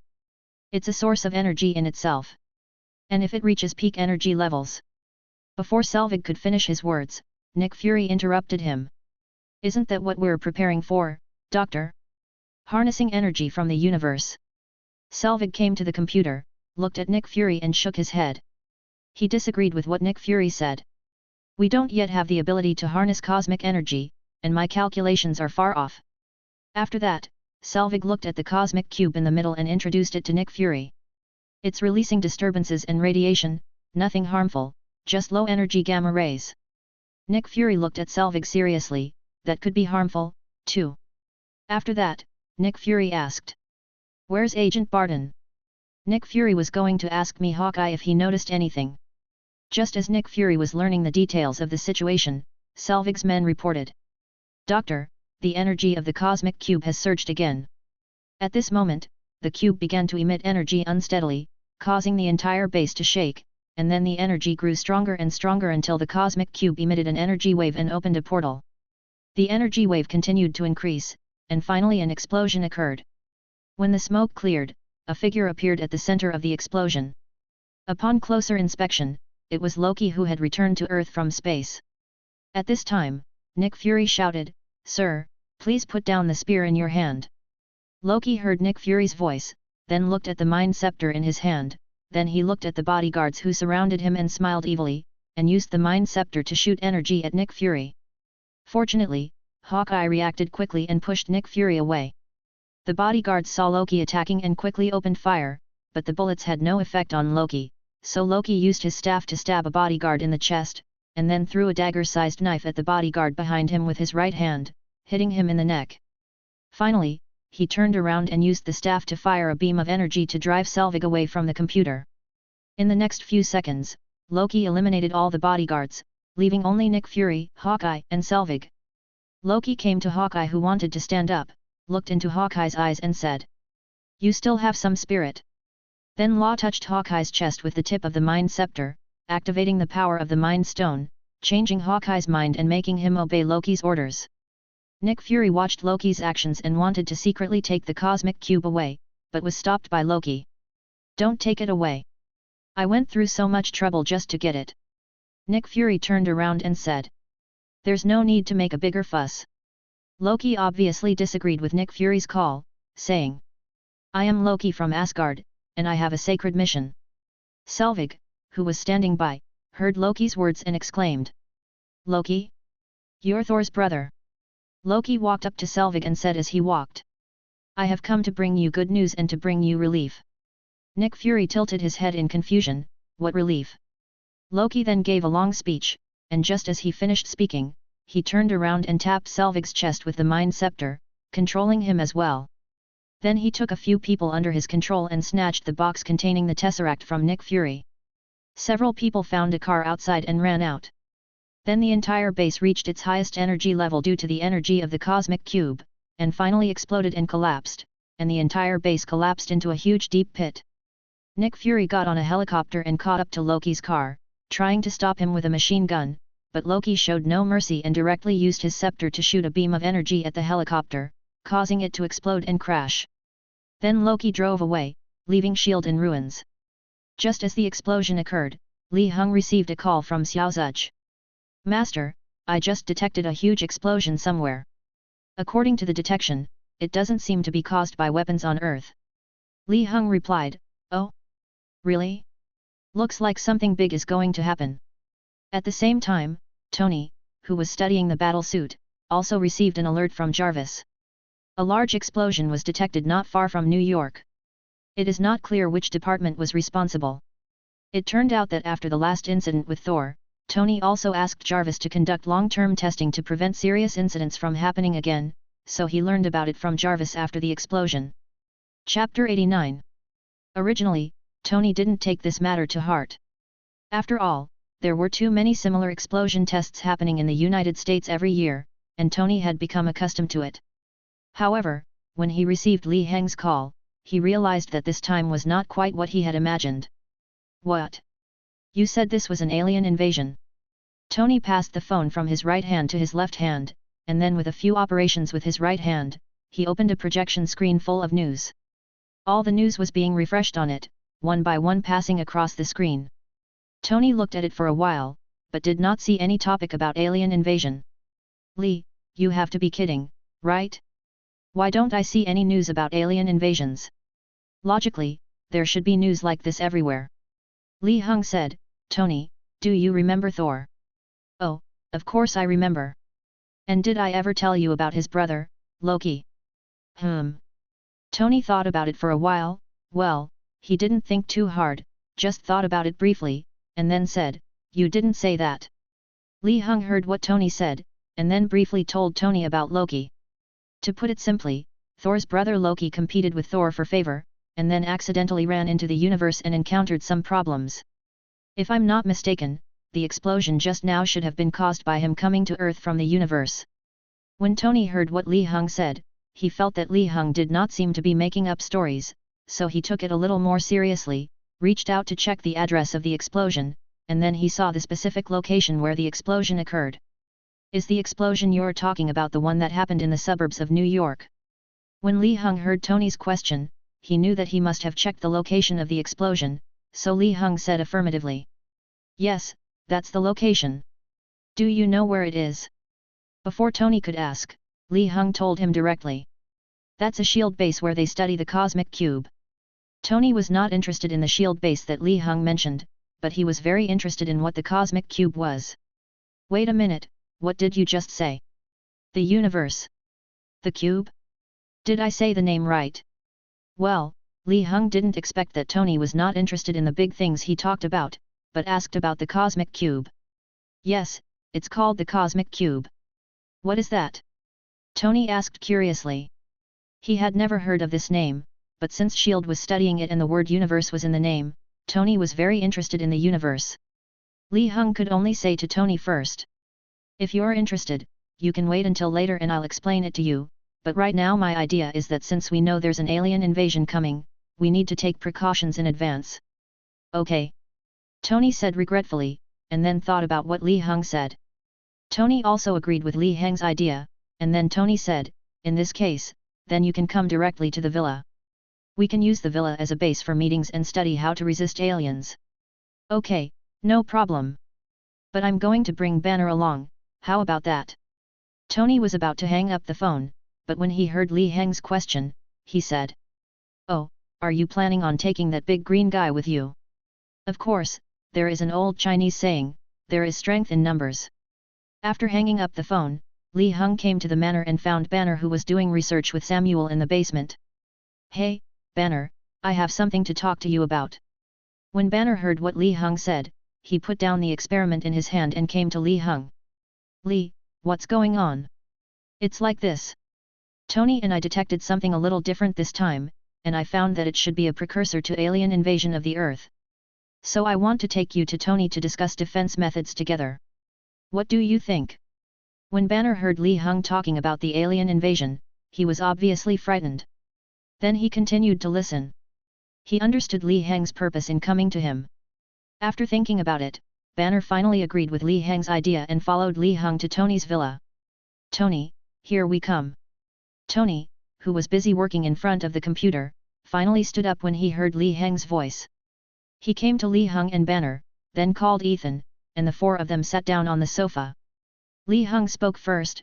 Okay, Tony, what were you doing just now? Tony explained.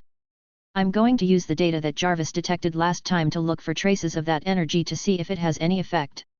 Hearing Tony say this, Banner immediately said. Oh, so, then I think I can help as well. Soon, Tony started chatting with Banner, and then the two of them affirmed each other's knowledge and abilities. The more they talked, the more excited they became, and they were ready to get up and conduct the experiment together. Seeing them like this, Li Heng said to Tony. Tony, if a battle is unavoidable, I think there is another person who is very suitable to lead the battle. Tony dragged Banner to the basement. After hearing what Li Heng said, he did not stop and pointed his right index finger at Li Heng. Whoever you think of, just go ahead and take it. I trust your judgment.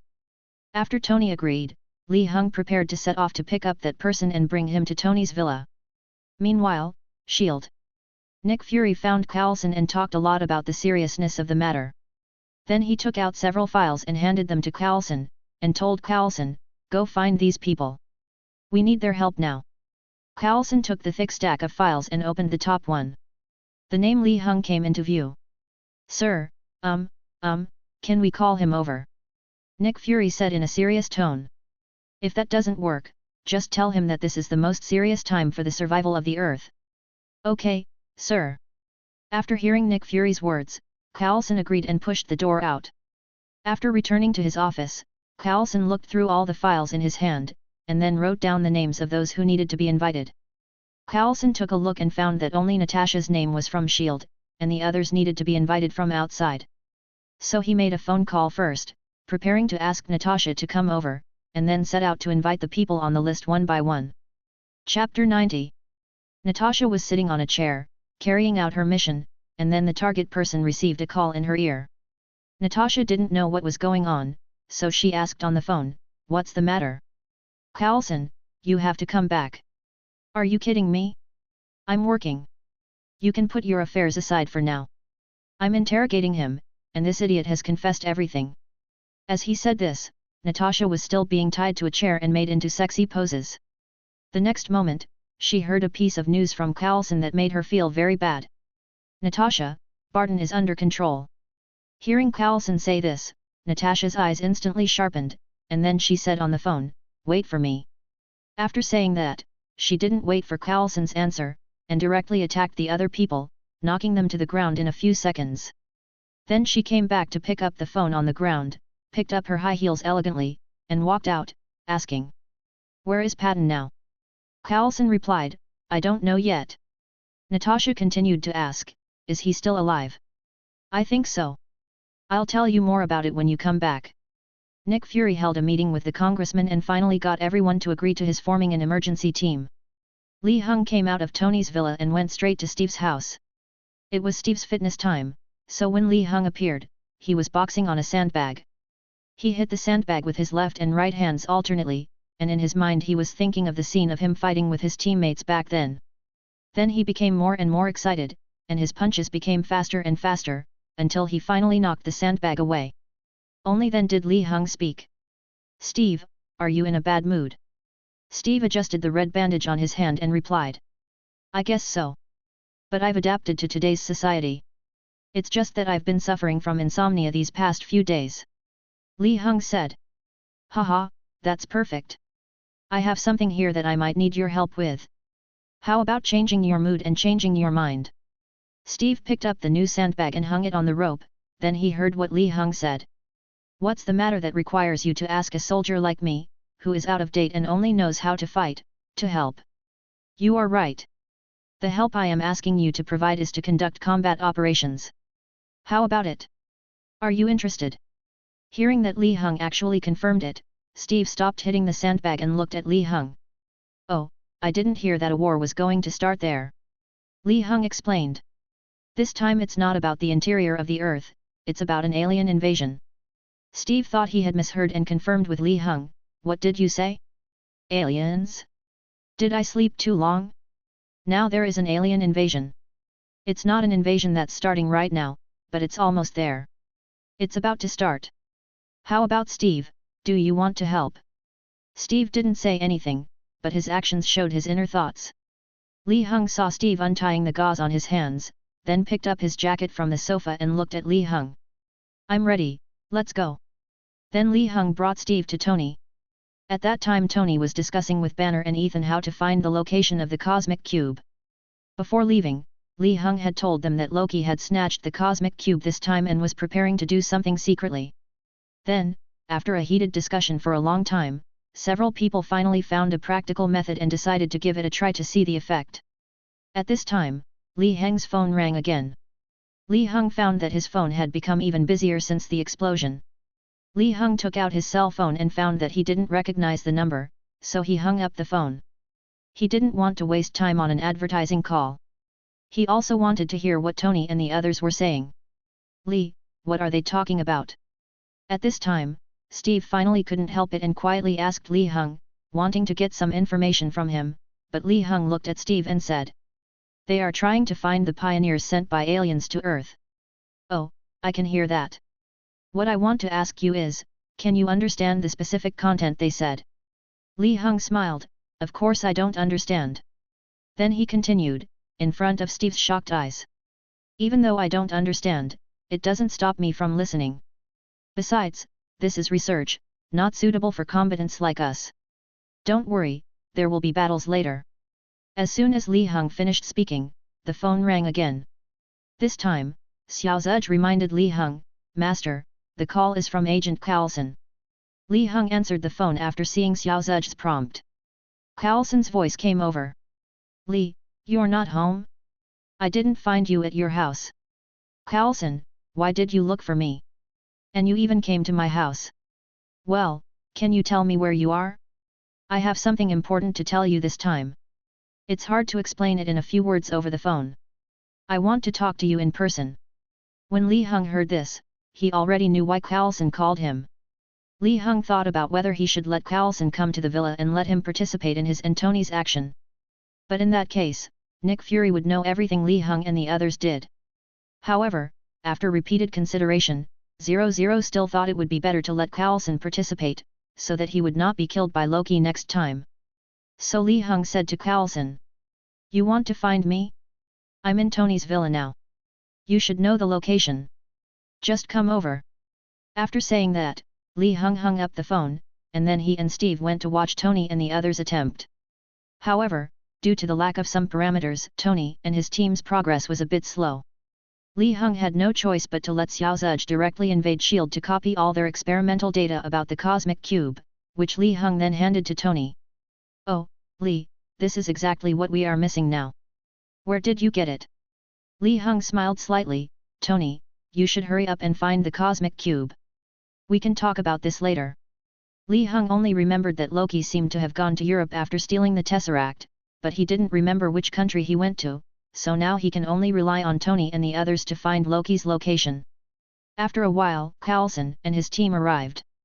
Yes, it was them. Carlson brought Natasha with him. Chapter 91. When Carlson came in, he was about to pull Li Heng and persuade him to join Nick Fury's team, but Li Heng did not agree. Instead, he called everyone over and prepared to explain to everyone what he wanted to do this time, so that no one would be unaware. Clap clap. Li Heng clapped his hands and asked everyone to sit down. He was going to explain. Carlson pulled Natasha to sit down as well, ready to listen to what Li Heng had to say and why he had called so many people, who were supposed to be the target people he was looking for. "We called everyone here this time because Tony and I both detected an explosion in the suburbs of New York. After searching, we found that it should be the base where S.H.I.E.L.D. was conducting research on the cosmic cube." Li Heng looked at Carlson as he spoke. Carlson had no choice but to nod and confirm what Li Heng said, indicating that he was right. Then Li Heng continued. "Steve, if the name Cosmic Cube is unfamiliar to you, then I can explain it another way. The Cosmic Cube was once Hydra's secret weapon. When Tony's father, Howard Stark, pulled you out of the sea, he thought the Cosmic Cube was the key to studying eternal energy. In the following time, the Cosmic Cube has been kept by S.H.I.E.L.D. and attempted to be studied." At this point, Li Heng looked at Carlson and joked, "Come to think of it, I met him once with my mentor." Carlson said, "Well, we have been conducting research on the Cosmic Cube." "That's right." Li Heng interrupted, and then said, "Tony, you and Banner are missing relevant data in your research. They are here, so you can directly ask Carlson for some of the relevant data they have hidden. I believe that after you get the data, you should be able to speed up the process." Tony and Banner both nodded, indicating that they had remembered. But Carlson was confused. Didn't he come here to recruit Li Heng into the S.H.I.E.L.D. team? How could Li Heng take away the data in just a few words? Before Carlson could react, Steve couldn't help but ask. "Li, you said this is Hydra's weapon from the past."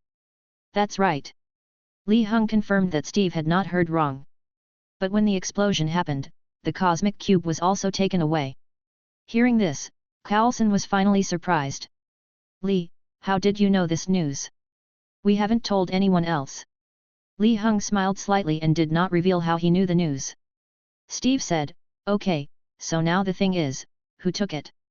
Carlson glanced at Li Heng and knew that he already knew what happened in S.H.I.E.L.D., but he still had a purpose, so Carlson stood up under Li Heng's gaze and said. "The man who showed up and stole the cosmic cube claimed to be from Asgard and was called Loki. Not only did he steal the cosmic cube, he also disturbed the minds of several people and took them away, including Agent Hawkeye and Dr. Selvig. So I came to find Li Heng this time, just to get him to join the emergency team organized by S.H.I.E.L.D. to solve the major crisis that the Earth will face, the invasion of aliens." Everyone listened to Carlson's words, but no one was ready to agree with him, so Li Heng said.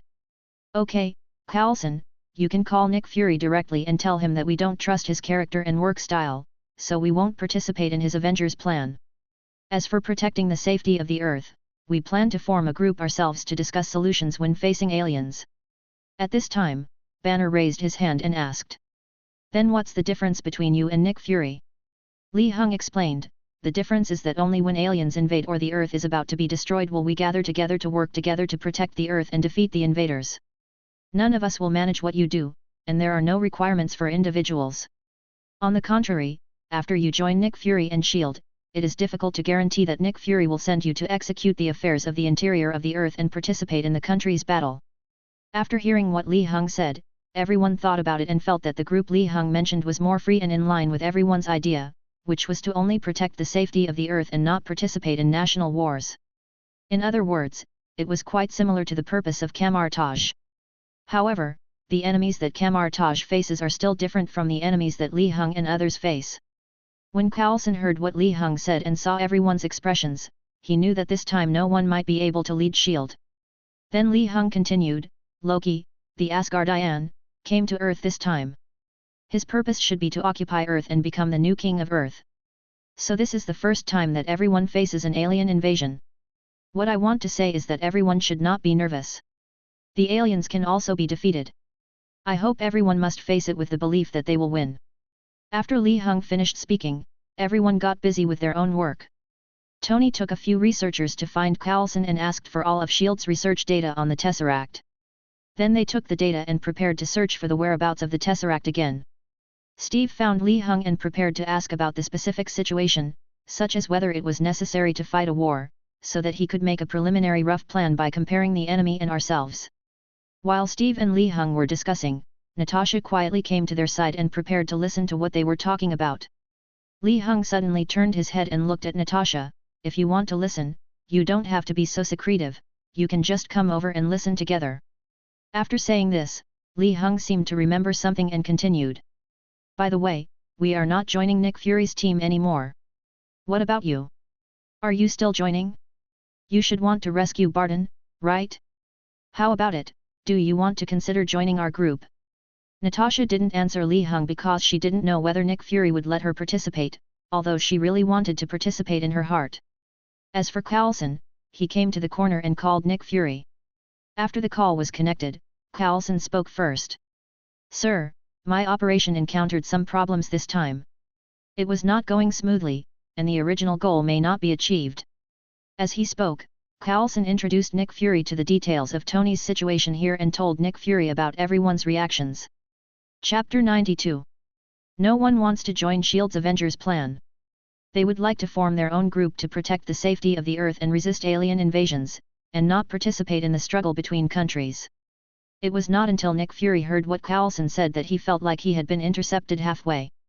After all, including Li Heng, the members of the Avengers envisioned by Nick Fury are Tony, Banner, Steve, and others. Now these people were pulled over by Li Heng in advance, which made Nick Fury very uncomfortable. But he soon accepted this fact, and then he said to Coulson. In that case, you can take Natasha with you to join them, but remember to report the situation there in real time. Nick Fury had a great idea. He planned to let Coulson and Natasha participate as well.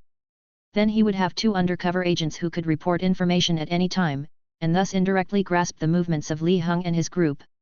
As for the Avengers project, he already had someone undercover in it, so was he still afraid that he wouldn't have the opportunity to recruit these people to S.H.I.E.L.D. one by one?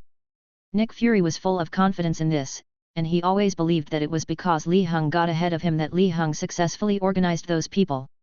After Coulson finished his call with Nick Fury, he went straight to Steve and introduced himself to him. Hello, Captain. I'm Phil Coulson. It's my honor to meet you formally. At this time, Steve was checking all the information that Li Heng had given him, so that he could understand the characteristics of each person. So when he heard Coulson's words, he glanced at Coulson. He knew that Coulson was also from S.H.I.E.L.D., so he greeted him. Unexpectedly, Coulson continued. Actually, I saw you before. I went to see you when you were still unconscious. Then Coulson saw Steve's expression and added, I mean, when you were in the ice. Coulson expressed his excitement about being able to join in, and told Steve directly that he was a fan of Steve. Then Coulson told Steve, originally we wanted to invite you to join the Avengers, so we made some modifications to your uniform and I also provided reference opinions. Steve wondered, my uniform? Isn't the stars and stripes a bit dated? Just as Coulson was about to explain, Li Heng came over and said. Oh, Steve, I also think that style is outdated, so you can design your own uniform now, and when you have designed it, I can find someone to make it for you, what do you think? Steve was very interested in Li Heng's proposal, and then he told Coulson. Thank you very much for your help with my uniform, but I would like to design my own. Then, amid Coulson's polite laughter, Steve picked up the tablet and began to think about what style of new uniform to make. Li Heng saw that Steve was also busy, so he asked Coulson, how is it, did the black bald guy agree that you can join us to act together? Li Heng looked at Coulson's expression and guessed, he should agree. But I guess he will ask you to report our situation to him. When Coulson saw that Li Heng had discovered his mission, he wanted to explain, but Li Heng raised his hand to stop him, it doesn't matter. I think even if he knows the situation, he won't be able to affect us. While Li Heng was talking to Coulson, Tony took the opportunity to stand with Banner and study him. He picked up a thin stick and gently poked Banner's waist. Ouch! Banner was startled by Tony's actions. Then Tony drove closer to Banner's face, ready to see if he had any changes. At this time, Ethan saw Tony's action and said, "Tony, what are you doing? Why are you treating Dr. Banner like this?" Tony explained, "Oh, I actually want to test it to see if Banner will be deformed by this kind of stimulation." Hearing Tony's words, Banner pretended to transform and growled at Tony with a face full of pain, which frightened Tony directly. Just when Tony and Ethan were about to move away, Banner instantly regained his composure, and they realized that they were frightened by Banner's pretending. Li Heng was very satisfied as he saw that everyone was doing their job and there were no conflicts.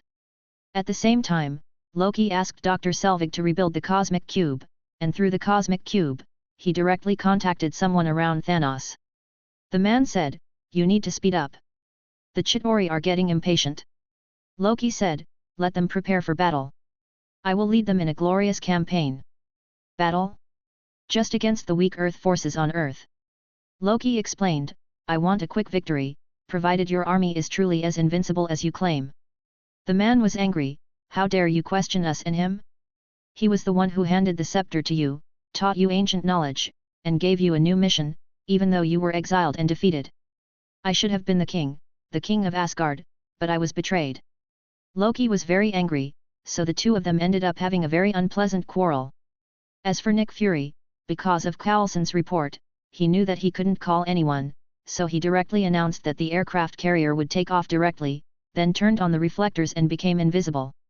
Soon, Steve designed his uniform and gave it to Li Heng to help him make it. Li Heng took Steve's design and saw that Steve changed the uniform from a tights to a combat uniform that is convenient for fighting, but the pattern on it is still mainly blue, accompanied by a star icon. Li Heng took Steve to a machine and uploaded the design. Then the machine started working. Li Heng explained, "This machine will make the uniform directly according to your design. It also uses new fabrics to ensure that you will not feel uncomfortable when wearing it during combat." As they were talking, the uniforms were ready. Steve found a room, changed into the new uniform, then walked out and looked in the mirror. "Well, it looks good," said Li Heng. "But there's something missing in my hand." Steve waved his hand, indicating that he was not used to the empty space in his hand. So Li Heng said, "Oh, by the way, your shield. Let's go get your shield back." With that, Li Heng teleported away with Steve, leaving Coulson standing there alone. Poor Coulson wanted to come over and deepen his connection with Steve, but in the blink of an eye, both of them disappeared.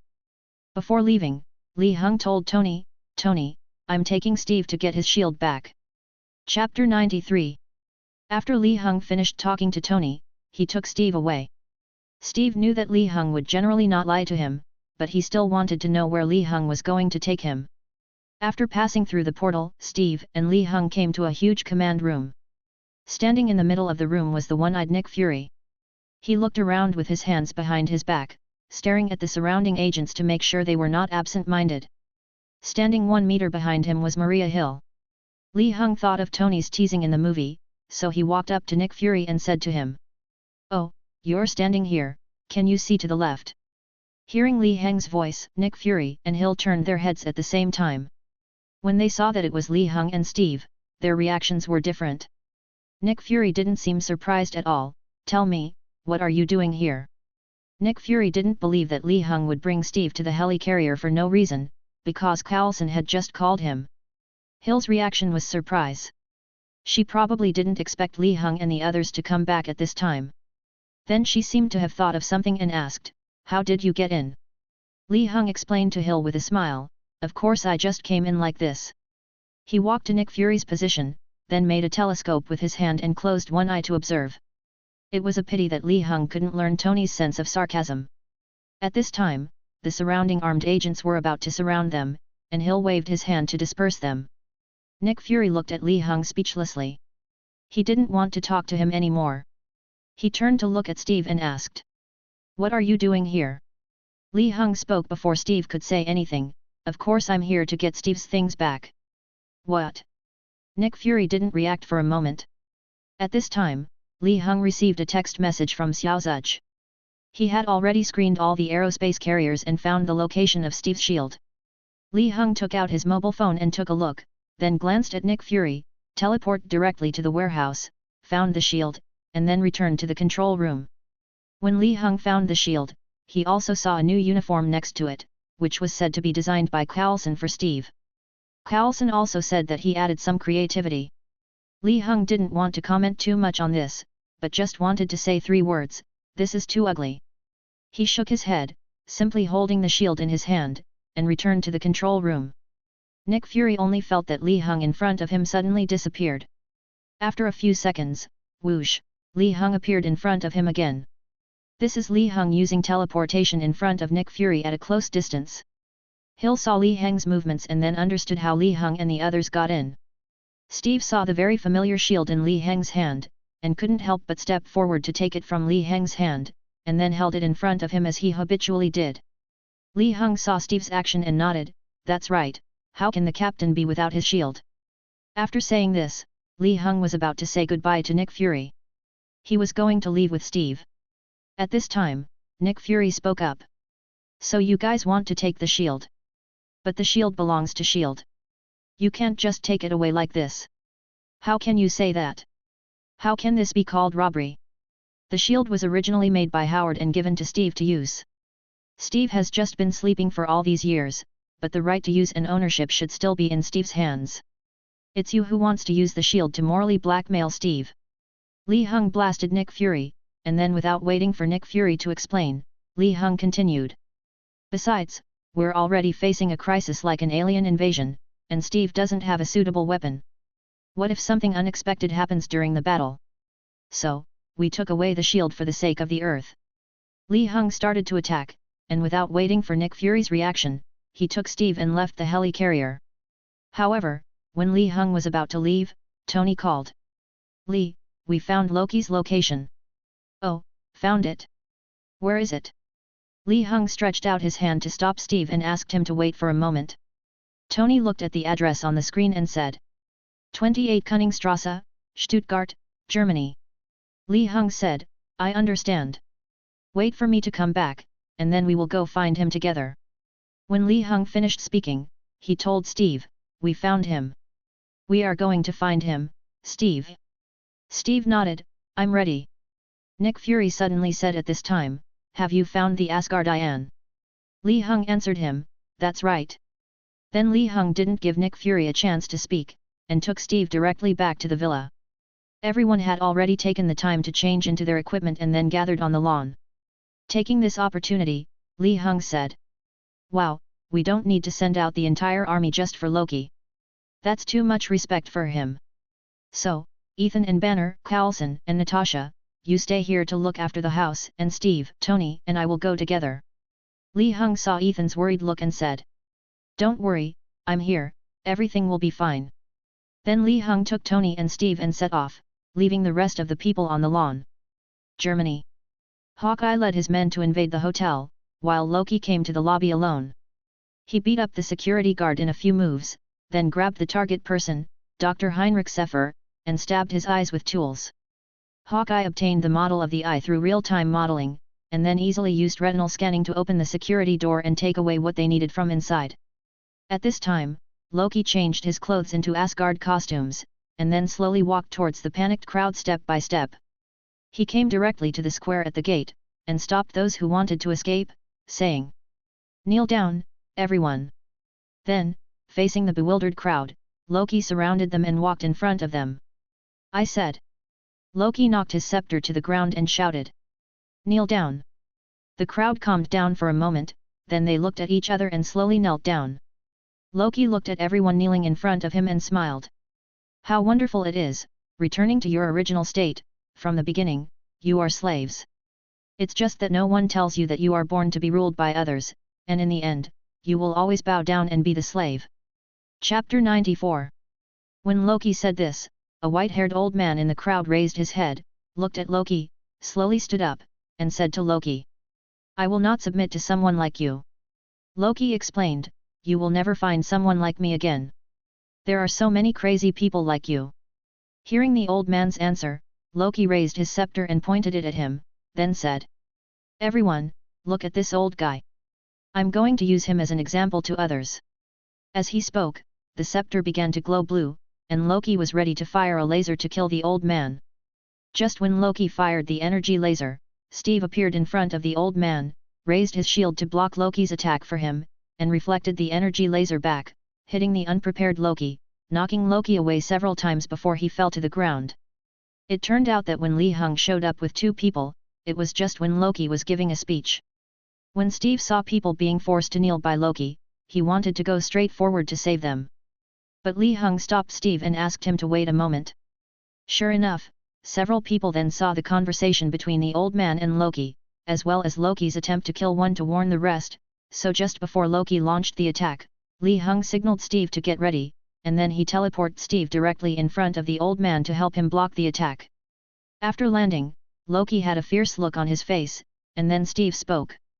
You know, the last time I came to Germany, I also met someone who stepped on others. Steve said as he walked towards Loki, and as Steve walked by, people began to stand up. Loki looked at Steve and said, "So he is a soldier, a man left behind by time." Steve replied, "At least I still have time, but you are about to die."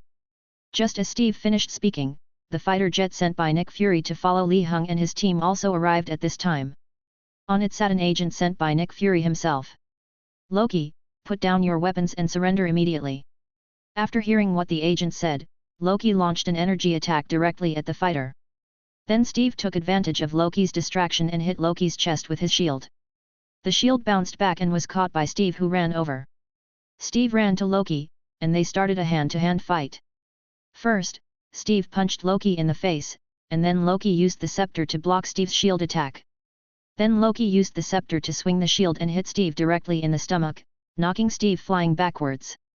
Then when Steve used his shield to attack, Loki knocked it out of Steve's hand. Steve had no choice but to fight him with his bare hands. Steve, who lost his weapon, gradually became no match for Loki and was hit by Loki from time to time. After knocking Steve back again, Loki stepped forward, pressed the scepter on Steve's head, and said, "Kneel down." Steve rolled over and not only ran out from under Loki's scepter, but also took the opportunity to kick Loki. Just when the two men were fighting hard, music suddenly started playing on the radio in the square. It was Tony, who couldn't wait to make a comeback. "Hey, Steve, I'm here." While talking to Steve, Tony flew in front of Loki, then he fired palm cannons with both hands, blasting Loki away. Then Tony landed in a handsome posture and stopped in front of Loki, who fell to the ground. Tony stood up and raised his left hand, with the missile in his hand hanging in the air. A row of launch ports appeared on his shoulder, and his right hand was ready with a palm cannon. As long as Loki made the slightest movement, Tony would not be polite to him and would fire directly. Then Tony said, "Go for it, Bambi." Steve also picked up his shield and walked forward.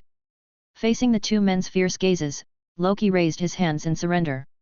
Just like that, Tony and the others caught Loki without Li Hung making any move. However, Li Hung knew Loki's purpose, so when the agents on the plane came down and said they wanted to escort Loki to the aerospace carrier, Li Hung opened his mouth to stop them. "Well, go back and tell Nick Fury that we are fully capable of keeping an eye on Loki, so we won't let you escort him to the heli-carrier." After hearing what Li Hung said, the agent didn't know how to recover, while Loki had a look of surprise on his face.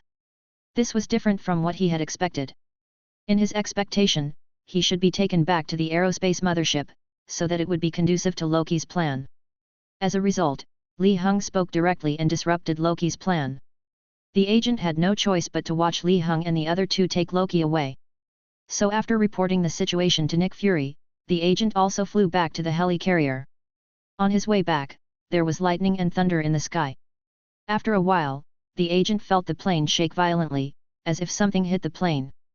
Then, the rear door of the plane was violently opened from the outside. The person who came in was a guy with long golden hair and a muscular body. After he entered the plane, he looked around to check the situation inside the plane, as if he was looking for something. When he found that there was no one on the plane except the pilot, he walked towards the pilot angrily, lifted him up from the driving seat, and asked, "Where's Loki? Where's Loki?" The pilot had already connected to Nick Fury when Thor violently entered the plane, so Thor's questions were also heard by Nick Fury. Thor angrily grabbed the driver and asked about Loki's location. Then a voice came from the speaker on the dashboard. Loki is not here. Thor put the agent down and asked, where is that? Nick Fury said, Loki has been taken away by Li Hung. If you want to find Loki, you can go to Li Hung. Li Hung? Li. You mean Li? Where is he? Thor first muttered to himself for a few words, then he remembered who Li Hung was that Nick Fury mentioned, and then he asked Nick Fury where Li Hung was. Then Nick Fury told Thor the location of Tony's villa, and Thor flew away directly through the back door of the plane. The agent finally breathed a sigh of relief and asked, Sir, what is going on? Before he could finish his question, Nick Fury interrupted him. This is not something you should ask. Just come back. Chapter 95. Things here were over, and the agent flew the plane back to the aerospace carrier, but there was a problem at the villa. Li Hung brought a few people directly back to the villa from Germany.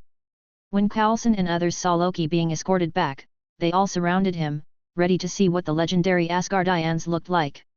Li Hung handed Loki to Ethan, preparing to let him use magic to tie Loki up. The others looked at him for a long time, but did not find any difference between Loki and the Earthlings, so their curiosity diminished and they all dispersed. Just when Li Hung handed Loki to Ethan, the sky suddenly began to darken, accompanied by rumbling thunder and lightning. At this time, Loki looked at the changes in the sky in a short period of time, and suddenly shrank his neck, showing a strong fear. Tony saw his expression and said, Why, you are the one who is going to rule the earth, but you are still afraid of thunder and lightning. Loki gave him an expression that said you didn't understand at all. I'm not afraid of the thunder, but the man who comes with the thunder. Just as Loki finished his words, a figure landed beside everyone, and the grass in the yard was blown down a lot by the wind. Since Li Hung was handing over Loki to Ethan, everyone just dispersed and did not return to the house, so this sudden scene quickly aroused everyone's defensive awareness. Until Li Hung shouted, This is Sol, he is on our side, everyone relax. Then everyone put away the weapons in their hands. After Thor landed, he heard what Li Hung said, so he walked directly towards Li Hung, and then hugged Li Hung excitedly. Hey, Li, my friend, it's nice to see you again.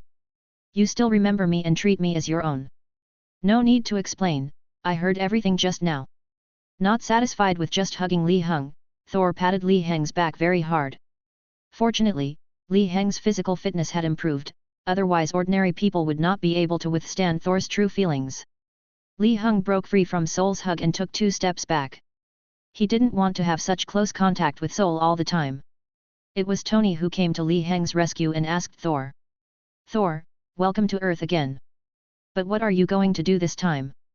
Thor heard Tony's voice, turned around and looked at Tony again, then looked surprised and prepared to give Tony a hug. But Tony saw that something was wrong and took 2 steps back. Well, forget it. Why don't you tell me what you are here for? Loki was being held by Ethan. Seeing how Thor behaved in front of Li Hung and Tony, it was hard to believe that this was Thor. He actually had several such good friends on Earth. Thor didn't forcefully hug Tony, so after hearing Tony's question, he looked at Loki and said, I came here this time because of Loki's matter. As he spoke, Thor came in front of Loki, then quickly took action, grabbed Loki's neck, flew up and threw him to the ground. Then he flew in front of Loki and asked, Where is the cosmic cube? Everyone was startled when they saw Thor's sudden move. Only Tony walked to Li Hang's side and asked in a low voice that everyone could hear. Li, is this how they express their affection to each other as brothers? When everyone heard Tony ask this, they stopped wanting to step forward to stop Thor and instead stopped to listen to what Li Hung had to say.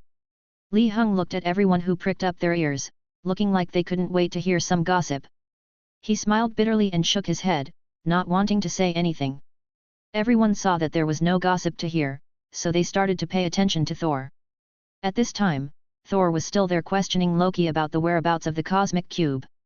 However, Loki laughed and said to Thor, I miss you too.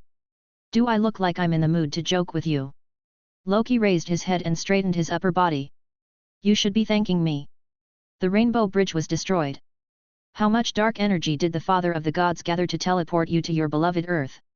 As Loki struggled to stand up, Thor finally couldn't help it anymore, threw the hammer to the ground, stepped forward, held Loki's face with his hands, and said, I thought you died after falling off the Bifrost.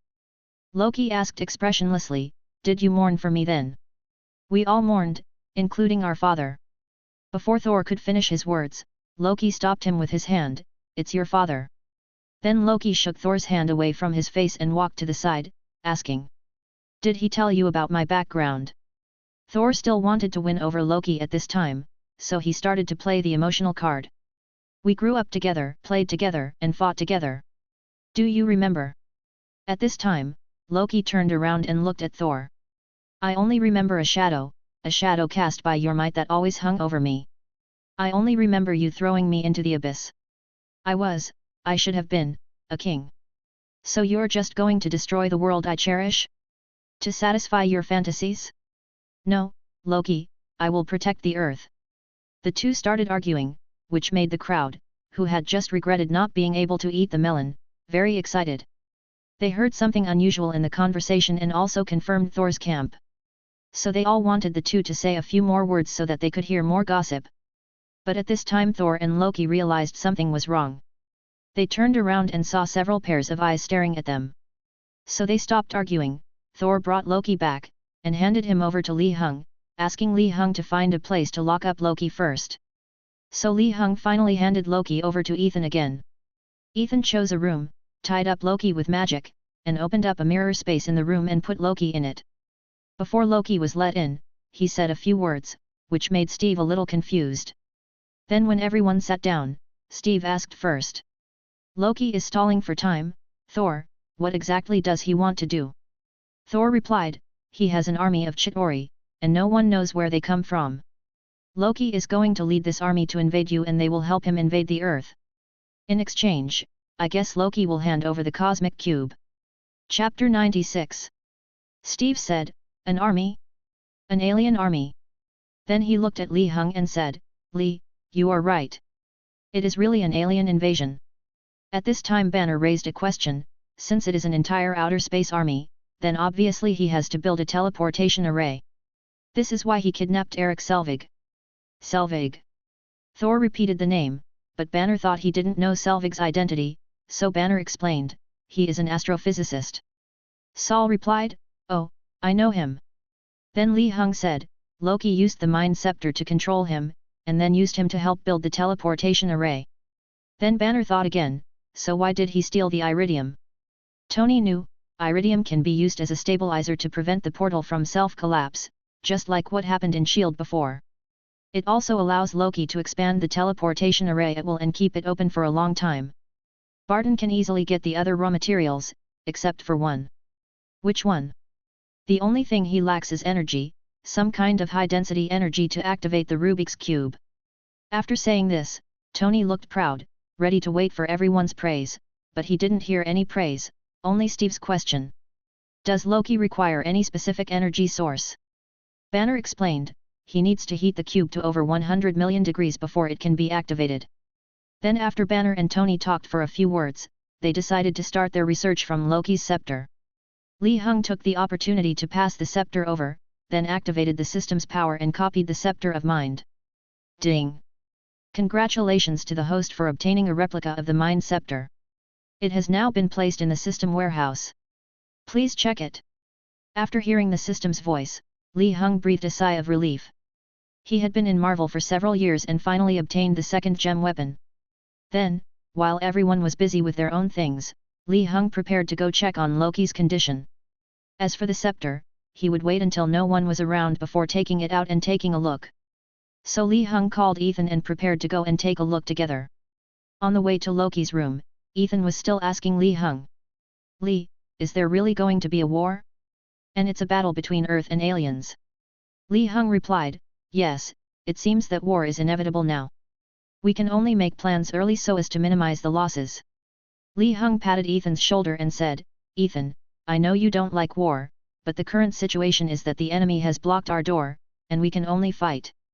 But don't worry, we will not fail. At this time, the two men had walked to the door of the room. Li Hung was about to continue talking to Ethan, but he noticed something strange in the room, so Li Hung made a gesture to Ethan to indicate that there was a problem. Ethan also understood what Li Hung meant, so the two of them opened the door, and then Ethan carefully opened a hole in the mirror space and checked it out first, but he did not find Loki. Ethan and Li Heng walked into the mirror space and carefully checked it, only to find a man-made gap. Obviously, Ethan thought that the mirror space he created failed to trap Loki, so he hurried back to the living room and told everyone about it. After Ethan left, Li Heng didn't think Loki could escape. Sure enough, Li Heng concentrated on feeling and found Loki's trace. Then Li Heng pretended to check, slowly walked to a place, suddenly made a move, and caught a figure. Loki, I've already seen through your trick once, but I didn't expect you to try it again. Loki, who was caught by Li Heng's neck, did not expect that his trick would be discovered by Li Heng again. He had to suspend his plan and find another way. Ethan told everyone the news that Loki had escaped. At this time, everyone began to blame Ethan for his mistake, saying that he accidentally let Loki escape. Then everyone started verbally attacking each other and quarreling. It was the mind scepter placed on the table that started to work and began to disturb everyone's minds and cause infighting among them. Just when everyone was arguing, Li Heng walked into the living room carrying Loki. When everyone saw Loki in Li Heng's hand, the quarrel stopped for a moment, and then they began to blame Ethan for not checking carefully and started quarreling again. Li Heng saw everyone's condition and didn't say much. He just released a magic to purify the mind, offsetting most of the influence of the scepter of mind. Then several researchers headed by Tony woke up first. After looking at each other, they were extremely surprised when they thought about their previous performance, and then asked Li Heng. Li, what just happened? At this time, the rest of the people also came to their senses and looked at Li Heng. Li Heng explained. Initially, Ethan and I went to check on Loki, and then we found that Loki was missing. Ethan came back to tell you. But I stayed there and took a closer look, and found that this was a trick of Loki. He didn't escape at all, but just used magic to hide. Everyone then understood why Li Heng brought Loki into the living room again after Ethan said that Loki had escaped. Then you had a violent quarrel in the living room over some trivial matter. I realized something was wrong and woke you up. Then Li Heng walked to the scepter. As for what caused you problems, this is probably it. Tony was puzzled. What, you mean this scepter? But no one has picked it up and used it just now. Li Heng explained, this scepter can be used under the control of its master. It does not need to be picked up by hand. Therefore, this is Loki's purpose, to cause chaos among us, and then send someone to attack us by surprise. Loki was shocked when he heard Li Heng's words. He didn't expect that Li Heng would directly reveal his plan. This made Loki feel for the first time that his strategy was really inferior to that of an Earth human. Just as Li Heng finished his words, an airplane appeared in the sky outside, facing the villa. Jarvis' voice then rang out. Sir, the villa has been targeted by an attacking plane. They are about to launch missiles. 5, 4, 3. Hearing Jarvis' words, Tony and Li Heng moved at the same time. Tony put on his battle suit, while Li Heng went straight outside to face the fighter jets. Chapter 97. It turns out that Hawkeye and his team have been following the trail of the scepter and have found Loki's location. Although it is different from the helicarrier as they expected, they are fortunate that most people, including Thor, Banner, Tony, etc., are here and not on the helicarrier. So Hawkeye didn't waste any time and directly shot 2 arrows at the villa. When Li Heng saw the arrow, he directly transferred it to the plane in front of him, and then blew the plane down from the sky. At this time, Tony also came out with Thor in his battle suit. After seeing the scene of the plane exploding, Tony couldn't help it. Hey, Li, that's my lawn. If it's blown up now, there's nothing left. Li Heng rolled his eyes. It's already this hour, and you're still concerned about your lawn. What's going on? Who are they? Why did they suddenly attack? Tony looked at Hawkeye and the others who were climbing out of the plane and asked. Thinking that Tony didn't know Hawkeye yet, Li Heng explained.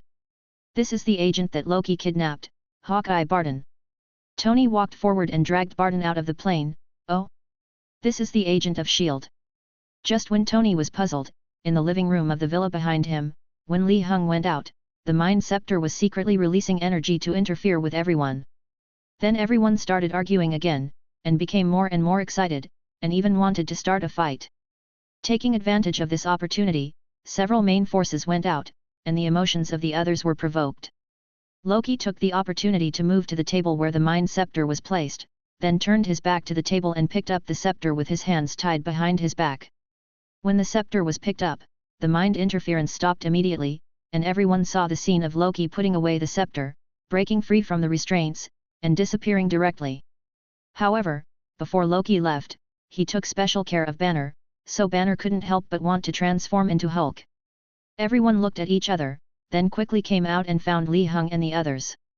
Because Steve first went to get the shield and then ran out, he was slower than Li Hung and the others. When he came out, he saw Tony dragging Barton out, and then Li Hung and Thor grabbed the others one by one from the plane and controlled them, and Steve also hurried forward to help. Just as a few people were saying that no matter what Loki wanted to do this time, his plan would not succeed, Ethan and the others ran out of the villa. Lee! Check on Banner quickly, he's about to transform. Ethan shouted to Li Hung and quickly told him about Banner's situation. When Li Hung heard Ethan's voice, he turned his head and looked back, and saw Banner's painful expression, and his body was already turning green. So Li Hung put down the agent in his hand, took out the magic wand and released a magic to soothe Banner's mind. Then Banner slowly relaxed, his expression returned to calm, and he avoided the transformation. Then Li Hung asked about the situation. What happened? Why did Banner become like this? Then Ethan explained. You all went out after hearing the alarm, leaving only a few of us in the house. And then? Ethan thought for a moment. Then we were probably disturbed by Loki's mind again. We had an argument, and Loki took advantage of the fact that no one was paying attention to him, took the mind scepter, and ran away. But before he ran away, he also influenced Banner, so this happened. Li Hung understood what happened, and then he looked at Banner's condition first. How are you?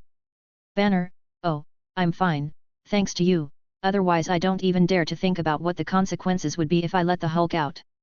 After Li Hung saw that Banner was fine, he called everyone back to the living room, and then Li Hung said. It seems that Loki's plan really succeeded this time. He attracted our attention and took the opportunity to escape. Tony asked, where will he escape to? At this moment, a voice sounded. He will find a sufficient energy source to open the teleportation array. Everyone turned around and saw that it was Barton. Li Hung had just broken Loki's mind magic, but he was still dizzy for a while. It was not until now that he felt much better and was able to speak. And where? Li Hung said, in New York, there is sufficient energy in a place that can supply Loki to open the teleportation array, A&D. Tony then said, Loki wants to put on a big show in front of people, he wants to show off everywhere, he wants a monument that towers into the sky with his name engraved on it. Ethan continued, there is only one place that can satisfy all of them. Then he looked at Tony, that is your Stark Tower. Oh, Sanofi. Tony quickly put on his battle suit, and then asked Li Hung to take him to Stark Tower to take a look. At this time, Coulson had already reported what happened here to Nick Fury, and also told Nick Fury that Loki had gone to Stark Tower. At the same time, Selvig had brought the device to Stark Tower, put it in place, and was ready to start debugging. Before Li Hung took Tony out, he told him. In order to prevent everyone from losing contact in the upcoming battle, Tony, we still have to make preparations. Let Ethan do all this. He knows what to do. Let's get going. Li Hung told Ethan, Ethan, get ready first. I'll send Tony off and then come back to pick you up.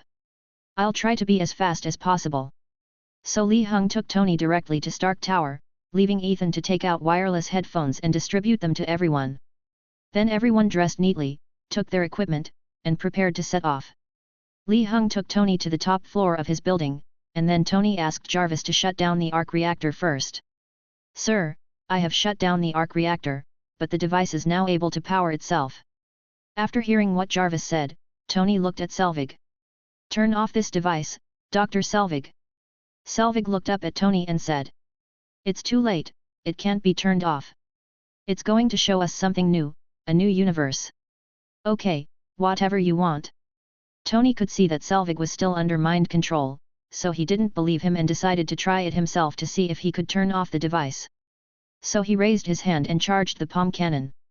When Li Hung saw Tony's posture, he quickly took Selvig and hid away, and at the same time eliminated the control on him. Tony fired at the device, but was blown away by the rebounding explosion and rolled backwards several times before coming to a stop. Chapter 98. Li Hung sent Selvig back to the platform and said to Tony. Tony, be careful. I have to go back and get them. Okay, I got it. Tony then waved his hand, signaling Li Heng to go back without worry. Li Heng then returned to the villa and prepared to bring others to Stark Tower. Jarvis reminded Tony, "Sir, that barrier is pure energy and cannot be broken." "Yeah, I can see it." As he spoke, Tony slowly descended and landed right on his suit removal device, then Tony walked towards the office step by step. Similarly, Loki followed him in. Li Heng returned to the villa and saw everyone fully armed. They had prepared their weapons and were ready for a big fight.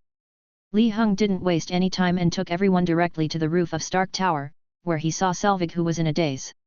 When Li Heng saw that Tony was not there, he knew that it must be Loki who was trying to control Tony, so he went downstairs and saw Loki holding the scepter on the reactor on Tony's chest. Then, just when Loki was about to see Tony become obedient, he found that the scepter did not work this time. Loki tried again in disbelief, and tapped Tony's chest with the scepter again, but it still had no effect. Loki whispered, "There's never been a problem before." Tony grinned, "Performance abnormalities are not uncommon." Then Loki got angry and grabbed Tony's neck. "You will all be defeated by me in the end." Then he threw Tony out with force. Tony broke the glass and was about to fall off the building. At this time, he had just taken off his battle suit, so now he was naked. Li Heng raised his hand and caught Tony back from the air. On the rooftop, Banner and Ethan were studying the device, trying to see if they could stop it. At this moment, the device suddenly emitted a blue energy from the top, rushing straight into the sky and opening a teleportation array in the sky. The Chitauri army on the other side of the teleportation array had been waiting for a long time. Now that they saw that the teleportation array had been opened, they couldn't wait to rush towards the earth, ready to start a massacre. Tony, Li Heng, and everyone on the roof looked up at the teleportation array. Coming out from it was an army of Chitauri riding flying motorcycles. Tony said, "Hey guys, the army is coming."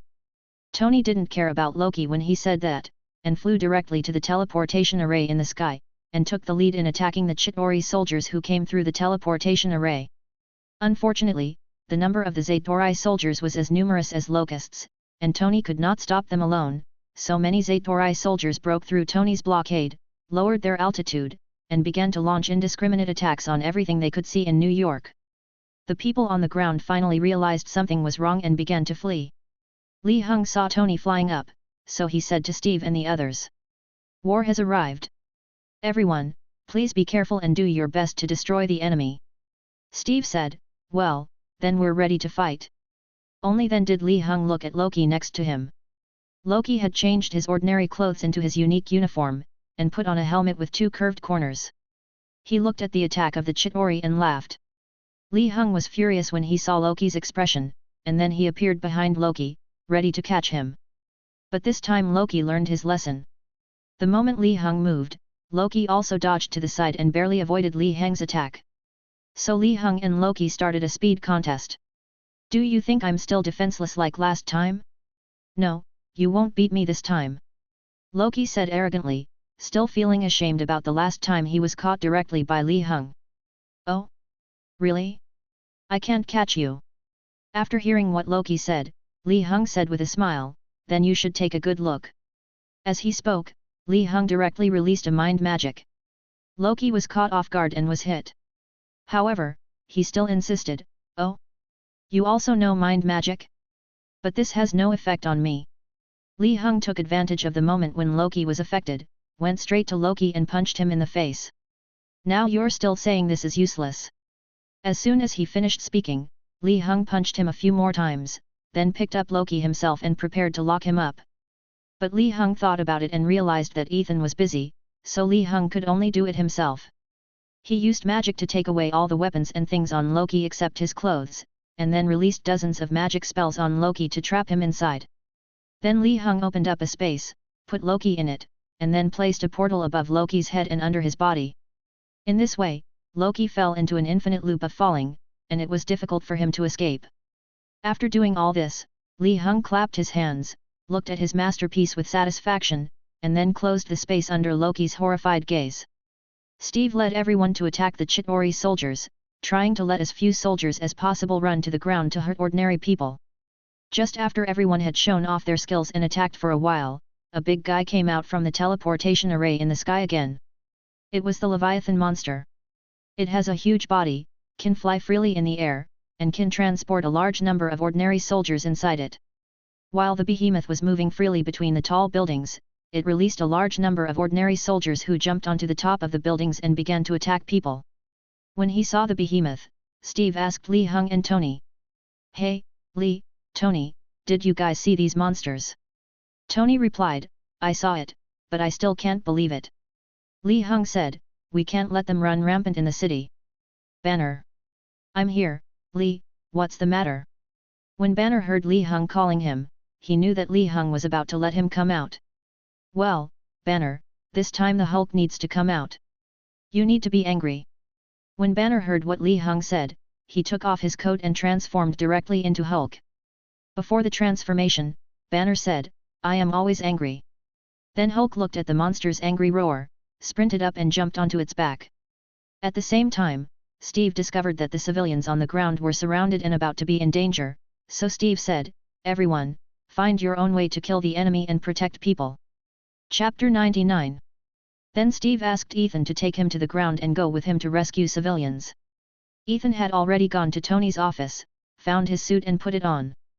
But since he was the only one who could fly now, Steve directly called him to act as a transporter and protect the people on the ground.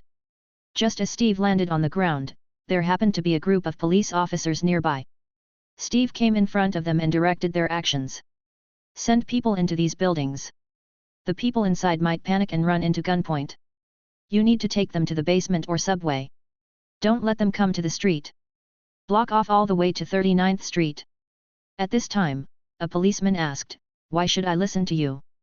As soon as he finished speaking, several Chitauri soldiers landed not far away, looked around, and ran towards Steve.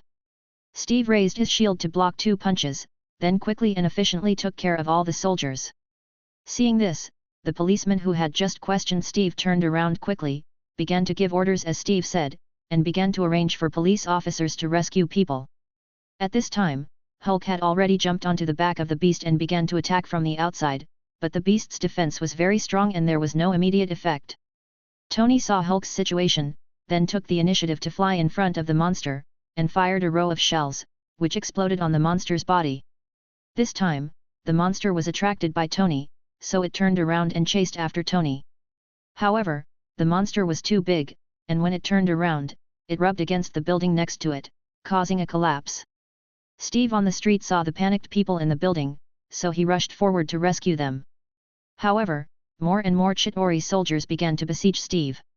Barton and Natasha saw Steve's situation and hurried over to help him deal with these soldiers. However, there were only 3 of them and their battle space was slowly being squeezed by the numerous soldiers. At this moment, a bolt of lightning suddenly struck from the sky, striking the soldiers directly on their heads and forming a chain attack, clearing out all the soldiers in one go. Then Thor flew down from the sky. Steve saw Thor coming down from above, so he asked him, "How is the situation up there? The energy around the cube can't pass through." As soon as Thor finished speaking, Tony flew past quickly in the air, followed by the giant beast. "He is right, so we have to deal with these guys first." At this time, Tony took the behemoth in circles in the sky, and then turned around and returned to the top of everyone's head. Tony was still thinking about how to deal with the big guy behind him. At this time, Hulk's efforts finally worked. He finally found a weak spot on the behemoth's back, and then drilled into the behemoth's body from the back. Tony saw this was a good opportunity, so he stopped in the air, turned around to face the behemoth that had begun to fly unsteadily, and then fired laser energy, flew into the behemoth's mouth, and then accelerated and came out from the back. This blow caused great damage to the giant beast. It could no longer fly and fell heavily to the ground. Tony also came to the crowd, and then looked at the beast. "Why doesn't Hulk come out yet?" The next moment, a roar was heard, and then the monster's stomach was destroyed from the inside. Hulk rushed out and roared at the monster several times in protest, and then Tony spoke. "Okay, Hulk, it's dead, no need to do this anymore." After hearing what Tony said, Hulk stopped and came over to stand with everyone. After getting rid of this giant beast, a large number of miscellaneous soldiers and minions around began to shout at Tony and his men. It seemed that they were regarded as their primary target and were coming over one after another. At this time, Li Hung dealt with another wave of Chitauri soldiers around the teleportation array, and then saw the situation of Tony and others on the ground. Then Li Heng came directly to the ground and used large-scale freezing magic to freeze all the soldiers in front of him. Although Li Heng dealt with those in front of him, there were still a steady stream of Chitauri soldiers coming out of the teleportation array, and many behemoths also came to the sky above New York. Li Heng, Tony, Steve, Banner, Ethan, Thor, Natasha, Barton, and several others stood together, facing the overwhelming enemies.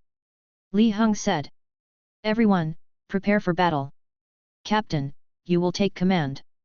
Steve said, "Okay, listen up, hold them back before you close the portal. Patton, you go to the roof and find out the route these guys took. Tony, you hold your ground. Anything that comes within 3 blocks of here, either beat them back or burn them to ashes." Patton looked at Tony at this time, "Can you give me a ride?" "No problem, just hold on tight and don't fall." Then Tony took off with Barton and they each went to the arranged location. Steve continued to make arrangements. "Thor, go to the entrance of the teleportation array and try to reduce the number of enemies and hold them back." Then Steve looked at Natasha, "You and me, we are going to keep the battle on the ground." As for Hulk, hearing Steve calling him, Hulk turned to look at Steve and snorted, "Smash it to your heart's content." Hearing Steve's words, Hulk grinned happily, then jumped very high, and smashed down the enemy. "Lee, I hope you can ensure that the enemy does not exceed a certain range and cannot allow them to continue to expand the scope of the battlefield. And, these big guys are left to you." Then Li Heng went directly to the roof, from where he could clearly see the giant beast flying in the sky. After seeing the position of the giant beasts clearly, Li Heng directly used the power of space to target them one by one and cut them in half. He cooperated with Tony to use missiles to clear out the soldiers. Thor released lightning to block the teleportation array, and the pressure on Steve and others on the ground was reduced a lot at once. At this time, Hill on the aerospace carrier reported to Nick Fury. "Sir, the counselors are online now, the meeting can begin." Nick Fury turned and went to the conference room and closed the door to prevent anyone from hearing what was going on in their meeting. New York. Li Heng saw that the number of enemies had decreased a lot, so he made some free time and found Selvig. On the ground, Natasha looked at the flying motorcycle in the air and said to Steve, "I need help getting up there." Chapter 100. Steve looked at Natasha and asked, "Are you sure you want to do this?" After seeing Natasha nod, Steve took 2 steps back and raised his shield to his chest. Natasha saw the opportunity when a flying motorcycle flew by, rushed towards Steve, and stepped on the shield. Steve took advantage of the situation and pushed Natasha upwards. Then Natasha grabbed the flying motorcycle, killed the soldier, and stole a motorcycle. Thor watched as the number of enemies coming out of the teleportation array gradually decreased, so he came down to cooperate with Hulk and kept dealing with the enemies. Finally, after such a long battle, the army finally arrived in New York and came to the city center to eliminate the enemy together. This made everyone feel more relaxed, so the focus now was on rescuing people, and trapped people were constantly being rescued from the rubble. Nick Fury came out of the conference room, and Hill came to remind him. "Sir, the council has made its decision." Nick Fury said helplessly, "I know they will, and I also know that they didn't listen to my explanation at all and made a stupid decision, so I think I should ignore him." Hi, at this time, a congressman sent a message to Nick Fury through Hill. "Nick, your aerospace carrier is the closest to the New York battlefield, so please order the fighter planes to take off immediately. You can't just make a decision privately and abandon the people of New York for the so-called purpose of protecting the Earth. And that's Manhattan." Nick Fury was so angry that he almost swore. "You also know that there are still many people working hard for New York, but your decision has directly let them down. Therefore, I will only give orders when those people in New York can't bear it anymore. Otherwise, I will never order a nuclear bomb to attack civilians. If we don't stop them, it's going to be the end," the counselor said. Nick Fury retorted, "It would be over if a nuclear bomb was launched." But those people didn't listen to Nick Fury at all, and made a decision after reaching a consensus. Li Heng remembered how to solve the problem of the device and shut down the teleportation array. So he found Selvig. "Doctor, think about it, can Loki's scepter shut down this device?" Hearing Li Heng's question, Selvig was stunned for a moment, then began to think. Finally, he said in a firm tone, "Okay." Li Heng told everyone through wireless headphones. "I found a way to shut down the teleportation array." "What is it?" "Close it now." "Loki's scepter. That energy cube cannot resist it, so we can use the scepter to shut down the cube's teleportation array. Just as Li Heng finished speaking, the Chitauri increased their numbers once again and launched another round of fierce attacks, which caused everyone to feel pressured again, forcing Li Heng to quickly close the teleportation array. So Li Heng took the scepter, came to the device, and then inserted the scepter into the device. Air and Space Aircraft Carrier. Suddenly, an order was delivered to the fighter pilot's ears: Fury has been suspended now, execute Order 7A11 immediately. The pilot who received the order took off directly after confirming the order. At this time, Hill discovered something was wrong and quickly reported it to Nick Fury. "Sir, there's something wrong on the deck. A plane took off illegally." After hearing Hill's words, Nick Fury ran outside and shot down the first plane, but failed to stop the second plane and let it take off. The rooftop of the Stark building in New York. Li Heng took the scepter and stabbed the Rubik's Cube directly. Then the device exploded and stopped at this time. The teleportation array in the sky began to slowly shrink until it disappeared. Tony and his men saw that the teleportation array was finally shut down, so their morale boosted and they sped up the process of clearing out the remaining trash. Li Heng also put away the scepter temporarily, and then joined in the final stage. Soon, with everyone working together, the battle finally ended. Everyone gathered on the ground, and just as they breathed a sigh of relief and wanted to take a break, Nadasa heard Nick Fury's voice in her headset. "Nadasa, tell Li Heng and the others to retreat quickly." Nadasa was stunned for a moment, not understanding why Nick Fury contacted her now and gave such an order. "Sir, what happened?" Everyone heard Nadasa's question and saw her expression, and didn't know what was going on. "All I heard was Nick Fury continuing.